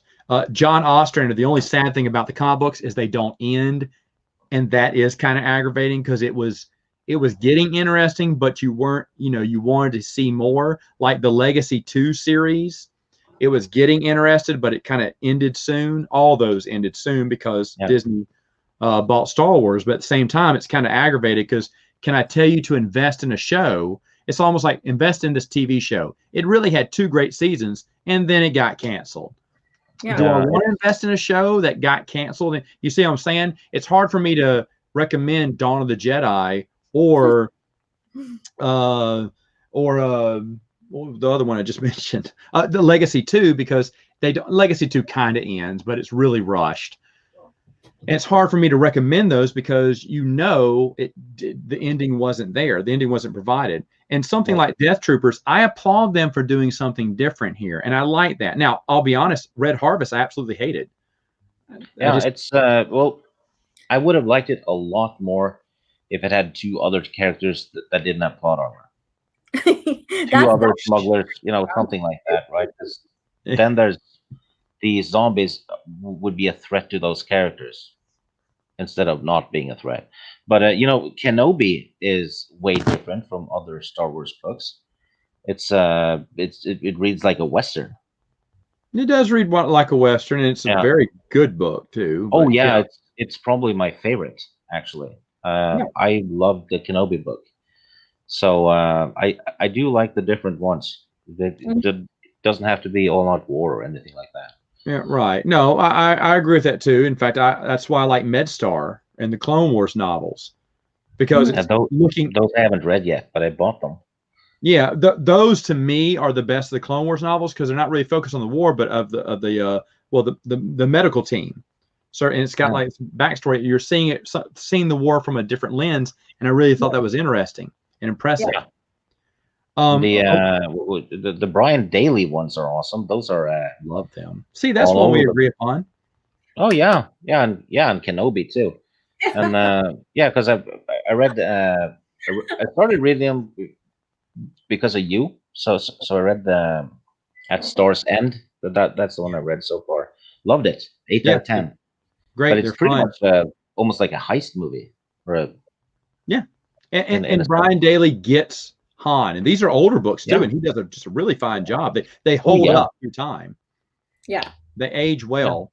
And Laura's just very happy to see us not fighting for once. Yeah, I'm like, yeah. Well, actually, we don't actually fight though. I know. But you know, Soul Assassin says Stig's losing the high ground. Well, I just got it back, you slut.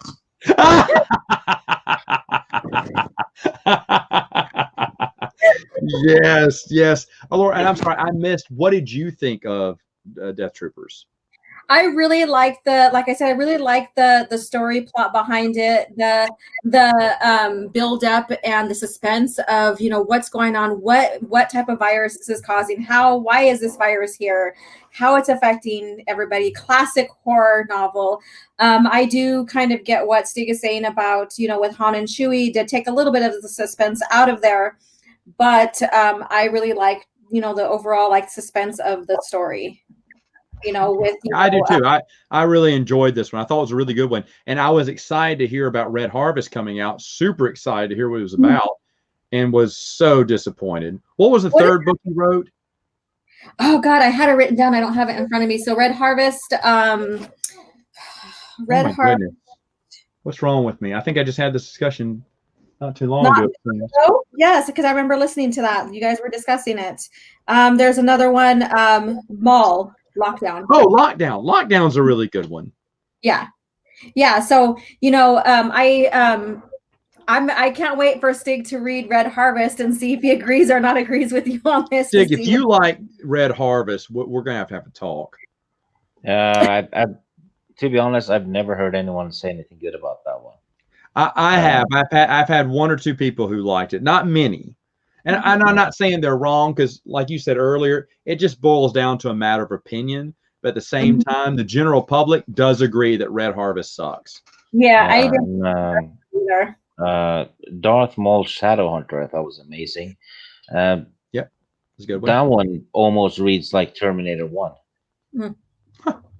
Because you know, Maul is a Terminator. He's chasing the lady. Chasing that guy away, and then he finds his way safely into Senator Palpatine. And then you have that ending. Oh yes. The ending is just so great. There are certain books that you read and you say, I see this as a movie. I can see the scene right now. I hear the John Williams score, that little underling as the door closes and we close in on Palpatine's face as it closes. You know, it's great. Yeah, it had a really good twist at the end, and the book itself has some amazing action scenes, because Maul is a beast in that book. You'll enjoy Lockdown. Oh, I'm sure I will. Yeah, Lockdown is good. It's gritty. It's not horror. It's gritty, but that's what Darth Maul needs. Yes. Yeah. He's Darth Maul is a thug. You know. Yeah. I agree. Hence the name Maul. You know, it's a sledgehammer. Yeah, I agree. All right, Matt. So we know that you enjoyed the novel and stuff. So what do you rate it? How would you rate this Death Troopers? And if you want to expand a little bit more on your thoughts. I don't do a rating system for anything. I've never thought about that, what my rating system would be for it. That's fine. But I do enjoy it. It's better that you have good, well, maybe great, good. It's in the good section. You have okay, you know, kind of forgettable, and then you have just bad. But it's in the good section for me. High good too, because like I said, I like that they went to a different, you know, genre for this. I enjoyed the zombies. You know, it was fun. Kind of cliche. What year did this come out? 2008? 2009. 9? Okay. 2009. So yeah, zombies were the hot thing back then. Zombies started getting hot in 2002, 2003, and then everything became zombies at this point. So yeah, it was for the era, because zombies were hot now. Let's do a zombie Star Wars book, kind of manufactured to sell copies. But I thought it did its purpose. I thought Joe Schreiber did a great job. There are some times when, and Joe Schreiber maybe took the job willingly, but it's obvious this is what DelRay wanted to put out, and they got their case. I love that they went horror. I love that they went gritty. I love it when they do something different. And maybe not every time it works, but for me, in this time, it did work, and I did enjoy it. Yeah. Would you agree if I said that Star Wars actually is at its best when it's dark and gritty? Oh, I mean, come on, New Jedi Order, yeah. I know, right? And Empire Strikes Back is dark as hell.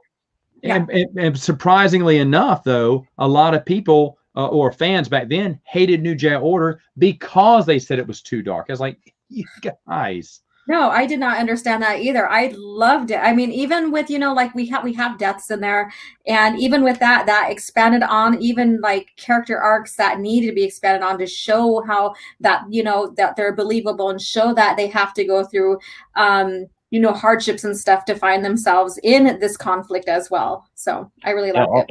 Also, they did it right with New Jedi Order because they killed Chewie right off the bat, and that tells the reader, hey, but it tells the readers that nobody's safe anymore.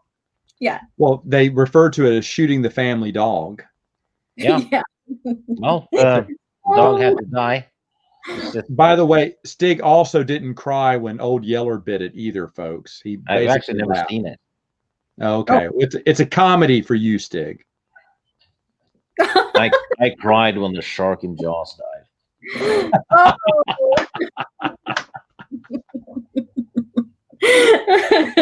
Not when the humans are being taken and eaten, but Jaws. That poor shark. He was only looking for a meal. Yeah, he was hungry. He actually was, though. He was just doing what sharks does. Oh my God. Stig sets up a little table with a little banner that says, "Jaws did nothing wrong. Changed my mind." Yeah. I'm gonna have to do a little meme like that and put that on Twitter. But Stig's face is put that Stig thing and then have him at the table. Yeah, just put a quote underneath. Chickens and humans do not mate. Change my mind. Yeah. Oh. Are women and fish.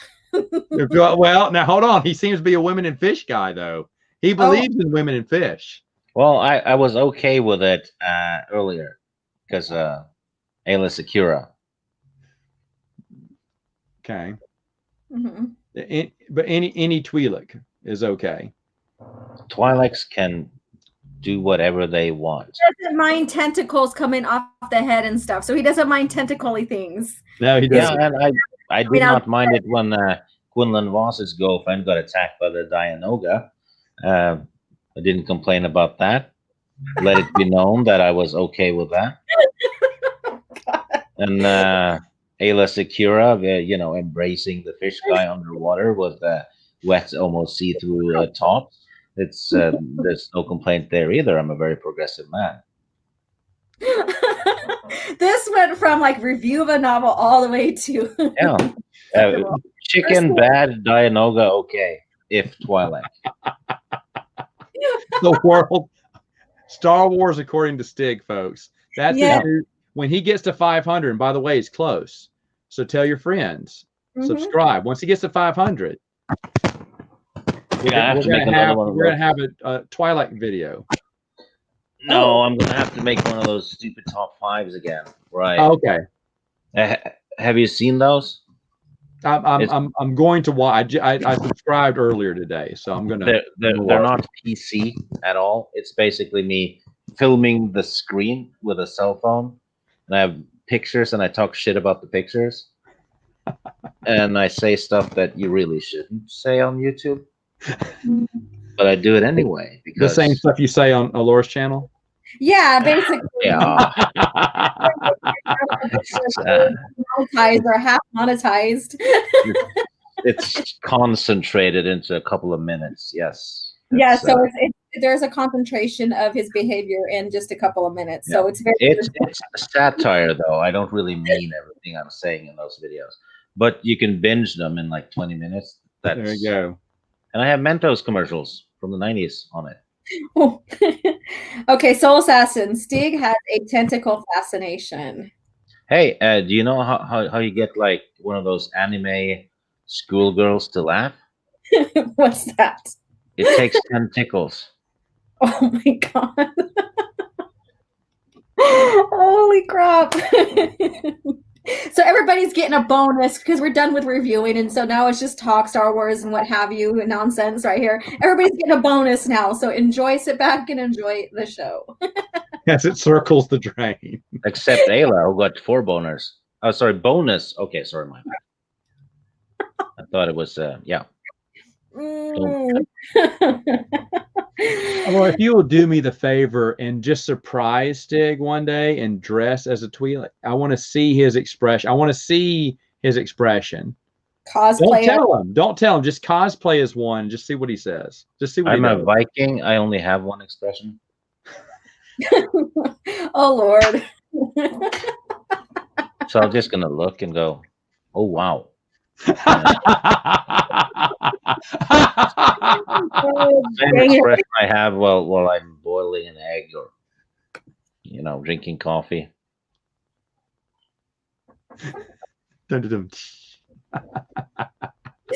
Oh my god. All right. So I was telling the viewers that there's going to be we're voting on Twitter, 4 novels that to be reviewed on December 3rd. One is Kenobi, one is Shadow of the Empire, one is Revan, and the other is Courtship of Princess Leia. Oh wow. Yeah, so they have 4 of them. Yeah, we're spreading them out so we cover as many time periods. Yeah. Good choices. Good choices. Yeah. Vote. Any of those would be great to watch. Let it be known that all of them were my suggestions. I agree. Actually, some of them were mine in agreement as well. So we did agree on this, Stig, Mr. Stig. All right. So this is the standing so far. So some of the voting went up. Shadows of Empire, 41.6%. Courtship of Princess Leia, 23.4%. So now that's in second place again. Kenobi, 14.3%. So it did go up. And then Revan, 20.8%. So they're all slowly. We have 17 hours left to vote. So I like. Well, I haven't read Revan actually. Oh, okay. But I like all of the others, so it's a win-win for me. Wait, something just came in at Newsflash. Alora, you've been asked to stop the count. They're putting a lawsuit on you. They're demanding a recount. And they want you to drag this out for another week and a half on the votes. We demand a retally. Yeah. Too bad. in 30 minutes, Kenobi's going to have 500,000 votes that we just found. Yeah, we actually found some mail-in votes. I know it's Twitter, but we found some mail-in votes. Yeah. It all said Kenobi, so it's kind of wild. Found it under the bridge. Yeah, I know. The post office will be by tomorrow with 10 slips for you just to fill out there. All Kenobi. All Kenobi, yeah. Or Courtship of Princess Leia. That seems to be the second place one. Yeah, Courtship of Princess Leia. I liked it, and that's where they introduced the Night Sisters, right? Mm-hmm. Yeah. Just wait. She's going to have Twitter accounts from dead guys voting. I mean, it's just going to be just rampant. I'm going to pull. Yeah, I'm going to pull going on this. Families that are deceased now, and they're going to be voting as well. I know. Mm-hmm, yep. So, and it's going to be what I want. Yes. Not anybody else. That's right. Yeah. I want to. Stig and I need to be there as you count the votes. No, I'm going to put up like a barrier there, and you guys cannot see. I'm kicking you out. Yeah, and then all our tweets will be censored. And Yeah, I'm gonna go I'm gonna do the whammon card and just kick all the men out because you guys you can't vote. And Stig, it's gonna be like we said the word bimbo 17 times in a tweet. That's how censored we're gonna be. Yeah, you know what? I said the bimbo thing, and a friend of mine she dropped. She said a dumb, and then something that rhymes with itch. and then something that rhymes with hunt. And she got 12 hours, but she complained, and the suspension was lifted. I tried to do that, and no, the bimbo thing lasted for a week. Wow. It's insane. Yep. They just said, no, you broke the rules and you're suspended for a week. Yeah. For saying which bunt? That's wild. No, she my friend got 12 hours. Kidding. I just said bimbo. And she said the other of words that are bimbo, whatever. We said itch, something with itch, and I thought which. And you said something with hunt, and I thought a bunt, in baseball. So that's... Yeah, or a stunt. Yeah, but we already know that that word's not the word that he got suspended for 7 days. It's the politics behind it. Yeah. Yeah. So basically, Jaina Solo, when Revan is really good if you don't care much about KOTOR 2, because they kind of retcon some of it. Other than that, it's a really good book. So if you're talking about KOTOR the game or games in general, like there is like basically a like S-type canon where how you play is not how it really happened kind of deal. So it just has usually what they do, they have the main unavoidable events from the games, right? That Kyle Katarn stole the Death Star plans, but they don't mention that you actually use this and that gun to shoot all the stormtroopers. And to be honest, she has some valid points, because there's a lot of people who did not like the book Revan because they felt it strayed from the video game, from the characters and everything. But even then, the written book is going to be included in the C canon. The video game is not. Yeah. It did happen in some way, shape, fashion, or form. And even if you say, well, Matt, it actually differs a lot more than that, because these adventures happened, they didn't happen in the book. That's fine, and that's fair. It's fair not to like it. If you're a big fan of the game and the book didn't follow the game precisely, I can understand. But the book was considered C canon. The video game was not. Yeah. I'm not saying the video game is inferior. I'm not saying that at all. Yeah. Just talking about as canosity goes. The video game's got to be great, right? What Knights of the Republic sells like hotcakes. I mean, it's still Old Republic's still hot, and it has leagues more fans than EU fans in a way too. I mean, I think there's tons of gamers online, and they make tons of money off this game, and there's millions of people playing it. So they're very interesting. In fact, I wish they would have done more with the Old Republic in the actually, though, Matt, they do not have more fans in the EU because the game is EU. Oh, that's true too. Yeah. But I mean, which means the EU is bigger than we think. More video game fans than there are book fans. Oh yeah. And the Force Unleashed as well. The novel is the canon story, not the game. Yeah. Yeah. And holy crap, though! I just finished reading all of the Old Republic comics because I bought the omnibuses. And holy crap, they tie so well into the game. It's all the backstories that you hear from the characters and stuff in the game is mentioned and expanded upon a bit in the comics. Yeah. There's a lot of Darth Malak in it before he goes crazy. Yeah. No, and so what's interesting about this is that, because KOTOR is such a very, very, very popular game with every single fan, I rarely hear any negative praise about it, that they use that Tusken or that crate dragon scene in the new Mandalorian season 2 episode 1. So their scene in there when they're killing the crate dragon in Mandalorian, it almost mirrors KOTOR's version of that. Oh yeah, it's just the crate dragon is in the cave, and they put explosives outside the cave and use a bantha as bait. Yeah, so they put that nostalgia in for those who love KOTOR into the show, so it kind of gets them into it a little bit more. So so everybody knows that and has been praising that for that very reason. So praising and criticizing, because it is a ripoff too. Well, it depends on your perspective, really. Yeah, I can see both sides in this. I didn't like that they used on the show the Sand People used the bantha as bait, because that's a big no-no. Yeah. I never saw The Mandalorian, but I heard a lot of people liked it. A lot of people made jokes about it. I haven't seen it, so yeah. It's better than the sequel trilogy. I'll give it that. Oh, well, I'm happy that people enjoy it. It's just not for me. Yeah, exactly. Yeah, I reviewed it for because I was going to be on a show that was going to talk about it, so I did go back and review it just so I can have I can talk about some points about it and stuff. But more or less, I fall into the George Lucas era of Star Wars as well. So, and that's where me too, solidly. Yeah. So. All right, Pod Racing Palpatine. Oh, that's a very fun name. I got a bunch of Force ghosts lining up to vote. Democracy. I love democracy. All right. Are we losing Matt there? He's like going into Jedi meditation right now. Sorry, responding to a text from the missus. Okay, because your eyes look closed. It looks like you're just ready to go into meditation. Sorry about that. You're fine. Larry, games could have their own canon and timeline. Mm-hmm.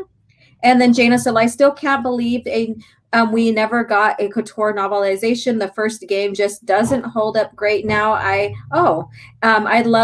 have loved a book or comic adaptation. So I haven't played Couture yet, so I can't really tell you if there's anything fully in line with that. Stieg, since you're our gamer here. I know why. And it's for practical reasons, because the game is so long, it wouldn't fit in a novel. So it would have to be like a trilogy of novels to cover the game story. Otherwise, they would have to cut out a lot of characters from the game. Yeah. To shorten it to 500 pages or something, right? Mm-hmm. And no matter how they did that, fans would have gotten pissed, because some people like this character, some like that one, and if they're not in it, and Force Unleashed is easier because that's just a straightforward action game, right? Kind of like Dark Forces and all that. Yeah, it's event driven, but KOTOR is character driven, and it involves a lot of characters. So it's more. It's like trying to fit Star Wars episode 1, 2, 3, 4, 5, 6 into one novel. Mm-hmm. And Stick, I would have been fine. I would have enjoyed a Knights of the Republic, because everyone tells me about the story. I never played the game. I don't know the story as well, the video game story as well as I should. But if they were to put that in like you said, a 6-book, even a trilogy, it could probably do pretty good in a trilogy. I would love that. First off, it would sell like hotcakes. Yeah. Oh yes. Everyone would want to read that, and then it would sell. It would cross sell other people, because me, who just reads the books, are definitely going to read that, and I could appreciate it without having to play the video game, because I'd love to hear that story. In fact, I hear the Old Republic MMO has a wonderful storyline. Great. Oh, yeah. I really wish that they'd let DelRay do these Legends labeled novels of the Old Republic game. I think that'd be just fascinating to read, and I'd get those. Yeah. I think when it comes to the game, if you made a comic series about as long as Dark Empire, or other Dark Empire 1 and 2, that would have worked even better, I think. And the thing is, even when Lucas owned Lucasfilm, I don't know why they didn't do that, because it's a no-brainer, because the average video game player is not going to usually read comic books or books, but if it's about their favorite video game, that's why Halo has so many books. Mm-hmm. Yeah, and the Jedi Knight 2 and Jedi Academy as well. They didn't make novels based on that one, and yet they did the others with Kyle Katarn. So yeah, and why didn't they? Because Kyle Katarn was immensely popular. Oh yeah, very. And Jedi Knight 2 actually it probably has the best story of the whole series. Because you have Kyle having to rediscover his Jedi powers, and Jan Orris is considered dead, and he teams up with Lando and Luke, which is, fans would love that. You had me at Lando. Yeah, there you go. Billy D. Williams voices Lando in that game. Mm-hmm. Yeah. Okay, so Pod Racing Palpatine was Force Unleashed comic book game told from 3 different perspectives. No, I think it was pretty much the same. Mm-hmm. I think I have little girls coming in. Let me break for one moment. I'll be back. You're good. You're good. Okay. All right. Yeah. I didn't, like I said, I haven't played any games, so I can't tell you based upon the game. But the book, I think that everything, like with the books and comics, I guess, was pretty much told with the same perspective, maybe. But maybe Stig can break that down a little bit more since he is maybe familiar with the game. I beat the first game. I liked it, but it had the lightsabers in it were wrong because you have to hit a stormtrooper 5 or 6 times with it. So it's not a lightsaber in the game; it's a damage stick.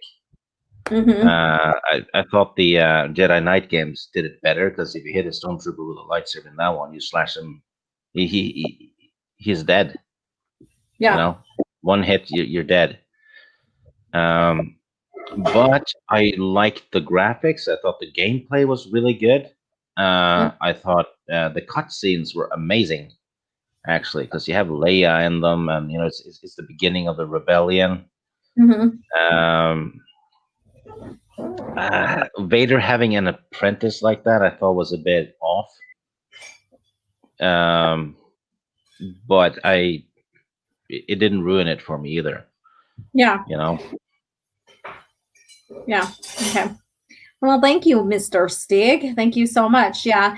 And so I'm going to go ahead and take a look at the count here for the voting here. We're going to have update on the poll here, you guys. Update on the poll. I'd give the Force Unleashed game, though,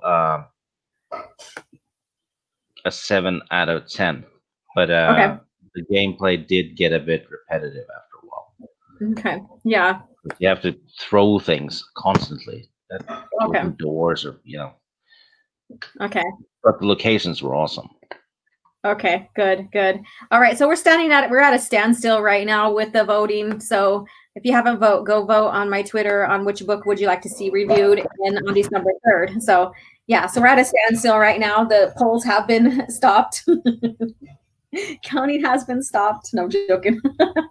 Yeah, so go vote and stuff. I don't want to, leave while Matt still stepped away. So, all right. What else should we chat here? Let's see what people are saying. All right, and it's not in the book or game. So basically, Jaina Solo basically said the Force Unleashed 2 comic had an entire new Boba style or Boba storyline, which I've heard is amazing, and it's not in the book or game. And that's what's fun about the comics is that you can also expand a little bit on side characters as well, a little bit more. And novels, they're able to do that too, but either or reading materials can expand on some other areas as well. So that's interesting. And let me see. I kind of recall the comics being told from Boba's view. My memory is a little foggy. All right. Maybe there's some truth to that since they have Boba a storyline in there. Maybe. Do you recall that, Steve? I don't know because I played the second game for a while and I did not like it, and I think the game was probably rushed out the door because they wanted to capitalize on the success of the first one. Mm-hmm. And I think the general consensus of gamer fans and Star Wars fans is that the second one didn't hold up well. Yeah. Okay. Not that it was a train wreck or anything. It certainly wasn't that. Yeah. James vote 2020. And Larry, I am so sorry that you don't have Twitter to get your vote in. So I will probably put in, I could put a poll up in my, I forget, but my community portion of YouTube, I can put the same poll up. Whatever I should. Yeah, but that won't have the votes from Twitter. Yeah. So you'd have to combine them and do math and stuff like that. Yeah. Who knows? But yeah. Jaina Solo, yes, I might have confused it with the Force Unleashed 2. All right. Yeah. So let's see here. And I know we're going to be coming to an end pretty soon. So I encourage you guys, if you haven't read Death Troopers, go ahead and pick up the novel, read it. And then, if you're on Twitter, then let me know what you thought about that. Stig and I, let us know what you thought about that, because it's always good to hear other perspectives of the same book from different people. And later when you start doing the games, we could do streams and talk about the games as well, or review them. Yeah, I agree. I just got to get Star Wars is big, and it's not just novels or movies. There's other things.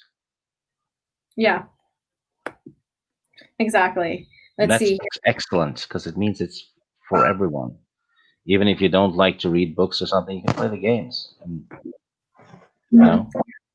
Exactly. And once I'm done, because I'm spring, I'll be graduating. I'll have my degree in art, and then I'll be able to dive into the games a little bit further. Maybe I will play something that's not extensive, like maybe the X-wing, or I don't know, another, because I know KOTOR is huge. KOTOR is it's a sort of game that requires you to kind of stick with it and focus. But if you play the Catan games, it's they're not that long. Okay, yeah, I would probably want to start something that's a little shorter, so I can, have an in-depth talk and not have to spend too much time trying to get through it to build up, so we can have that review and stuff. So we'll see. So, yeah. And you can record the gameplay and release episodes on your channel. Yeah. And then everyone can get to hear you cuss and stuff when you pull up clips and. I need to do a parody, kind of like if I do the X-wings, is get the helmet and get the goggles, and stuff like that. At least do that part when I play the game if I stream it, just in honor of Stig. Yeah, I did that. It was a bicycle helmet and swimming goggles, but it felt like an X-wing helmet to me. I really, really love that story. And then Larry board games too. Oh yeah, that's right up Matt's alley. He does board games review. I had a Star Wars chess, I think it was, for the PC back in the 90s. It was basically a chess, but with Star Wars figures. Yeah. Palpatine and Vader were, the king and queen on the black side. Yeah. Okay, so Jana Sola, if you want a real Star Wars gameplay, Empire at War, put 300 hours into that game in 2 months this summer. Holy crap, that's a lot of dedication. Oh, it's good. It's so good. Yeah. It's a strategy game, basically. You're playing the rebellion. And you have to capture what's in orbit around the planet. So you buy X-wings and stuff and attack the TIE fighters around the planet, and then you have to do the ground assault. So you basically have to take the galaxy planet by planet and system by system. You can recruit heroes, which is Han and Chewie, and other famous characters that act as special units. It was fun. Oh, okay. Yeah, so Stig is our game expert on here, because I was into Mario Brothers and stuff, and then I stopped because I auditioned and made it onto a dance team, and I was also played a clarinet in the band, so my gaming kind of halted after that. So I stopped playing games, and stopped following, games, and all that stuff as well. So, but Stig is our resident Star Wars game person. I wouldn't say I'm a game expert. It's more of a case of me knowing everything. He goes from here to here. I'm not the game expert. I just know everything. I loved how you said that. So, but I'm gonna have to start closing us out here. I do have to pick up my daughter. I have kids and stuff, so she's a dancer as well, and she's at the studio right now, and they're almost finished. They're today's dance classes, so I have to go get her, or she's going to be stranded. I'm pretty sure she wouldn't mind staying there at the dance studio. And I'm also an excellent dancer. put my arms around the lady, hug, and then I walk around while holding her. Yep. Oh my It's goodness. not difficult at all. Oh my God, that's crazy. Yeah. So, all right. So Stig, tell us where we can find you at and what channel you're on, like your YouTube information, so they can subscribe. Have a tiny channel, nothing much on it, and to be honest, I don't want any more subs because I promised everyone every 50 subs I'll do one of those stupid top 5 videos. And for some reason, those damn videos is getting shout outs on huge channels. So I keep getting a bunch of subs. So it's backfiring on me because I just made a channel because of peer pressure, because all of a sudden I had 100 subs and nothing. They just subbed my profile, really. So I filmed some ducks and just to have something on it, and then I just did a stupid top 5 list once, and then it's almost as if people love you. Yeah, right. You think? No, it's become a thing. You know, make the Viking work. Yes, we're after Vikings right now. We are. We have this conspiracy going on, Steve. We do. Yeah, yeah. It's the thing because I've gotten 200 subs in like 2 weeks. Yeah, that's good. That's awesome. No, not if you don't want them. No. Well, you just can't go and delete them either, so you're stuck with them. So stick with it, and you're stuck with it. All right. But I'm a man of my word, though. Every 50 subs, I actually do what I promise, and I do it within a couple of hours too. Yeah, awesome. And that's why everybody loves you, Stig. You stick to your word. You have on it. You talk blunt and honest. You're very entertaining. In 2017. I told everyone I won't be supporting Disney Star Wars. I'll stick to the EU and support the EU. Yeah. And today I put up a picture of my.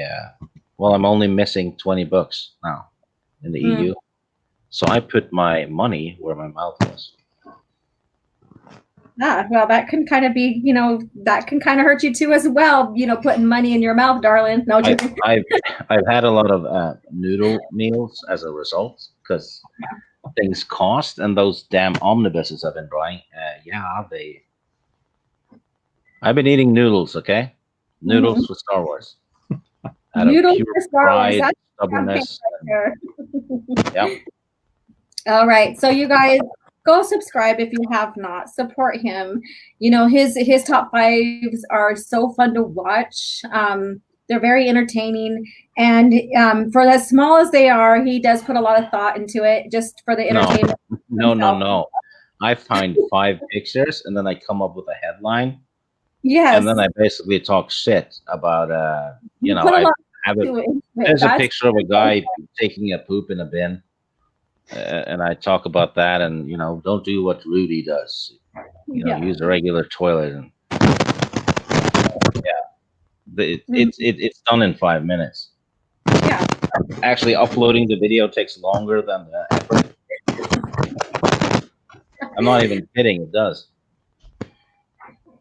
Yes, and Larry is right. November is National Native American Heritage Month, and if everything was still, if it wasn't the pandemic or whatever, I would be getting ready, and if I was still teaching Native dance and cultural enrichment and stuff, we'd be getting ready to do some shows at local schools and stuff with some of the dance kids here on the reservation and stuff. So thank you for bringing that up. I really love sharing my culture as well, and that's just who I am. The more you know, the easier it is to get along with people when you know about other people's cultures and stuff. And that's what I'm about, is that unity. So work noodle Viking, work noodle Viking, work noodle Viking. All right. So thank you, Matt, for coming in. You made a grand entrance, so thank you for coming in and joining us. And so go ahead and tell them where they can find you. Oh, find me on Matt Wilkins. Do Star Wars book reviews too, and I'm happy to be a part of this. So thank you. Thank you. Always fun to bicker with Matt. That's true. That's true. It's always fun to just watch you guys go for it. You guys are very entertaining and stuff, and I'm just like, okay, all right, kind of moderating and stuff. And I was also suggesting that maybe I'll have you guys on for a debate about the Jedi Academy trilogy. Absolutely. You know, I'm very understanding of Matt, and I never judge when he's wrong. You know, I accept that his take can be wrong, and I don't bash him for it. Man, just, what a guy! It happens. You know, when you're used to always being right, you always feel for the people who are not. Okay, so I agree. Jedi Academy is great. Oh yes, no, the game is great. The books, I'm not going to say they're terrible because they're not terrible. It's just I didn't love them. They were okay. Yeah, that's fair enough. Yeah, but I like the fact that Luke is recruiting new Jedi and stuff because that needed to happen. So they're important books that I think could have been done better. If there's any story that involves like humanoid chickens, that's going to trigger him. A warning. No, it's not going to.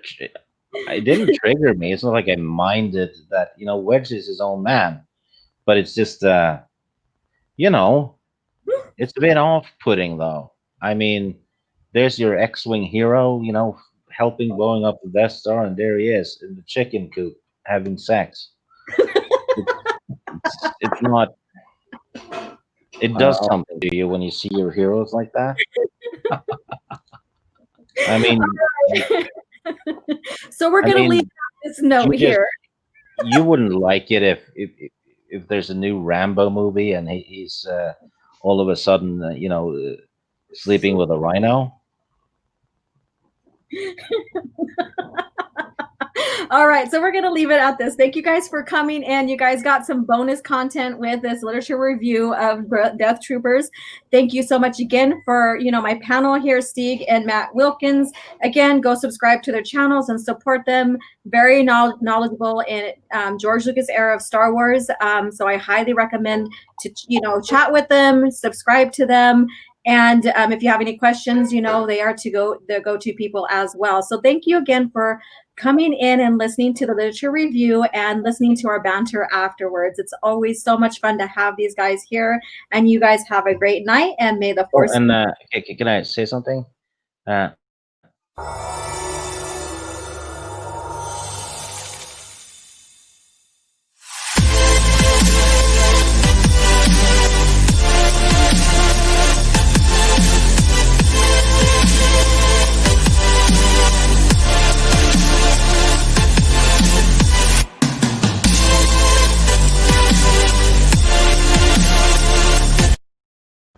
What was that, Stieg? That was toxic of you. We're still going. They call me toxic. Oh, I thought you ended the damn thing. I was just gonna call you something that rhymes with it. This is the stinger here. This is at the end of the credits. Yes. Yeah, well, I was gonna say. You were gonna talk about Wedge's pecking order. Oh, good one.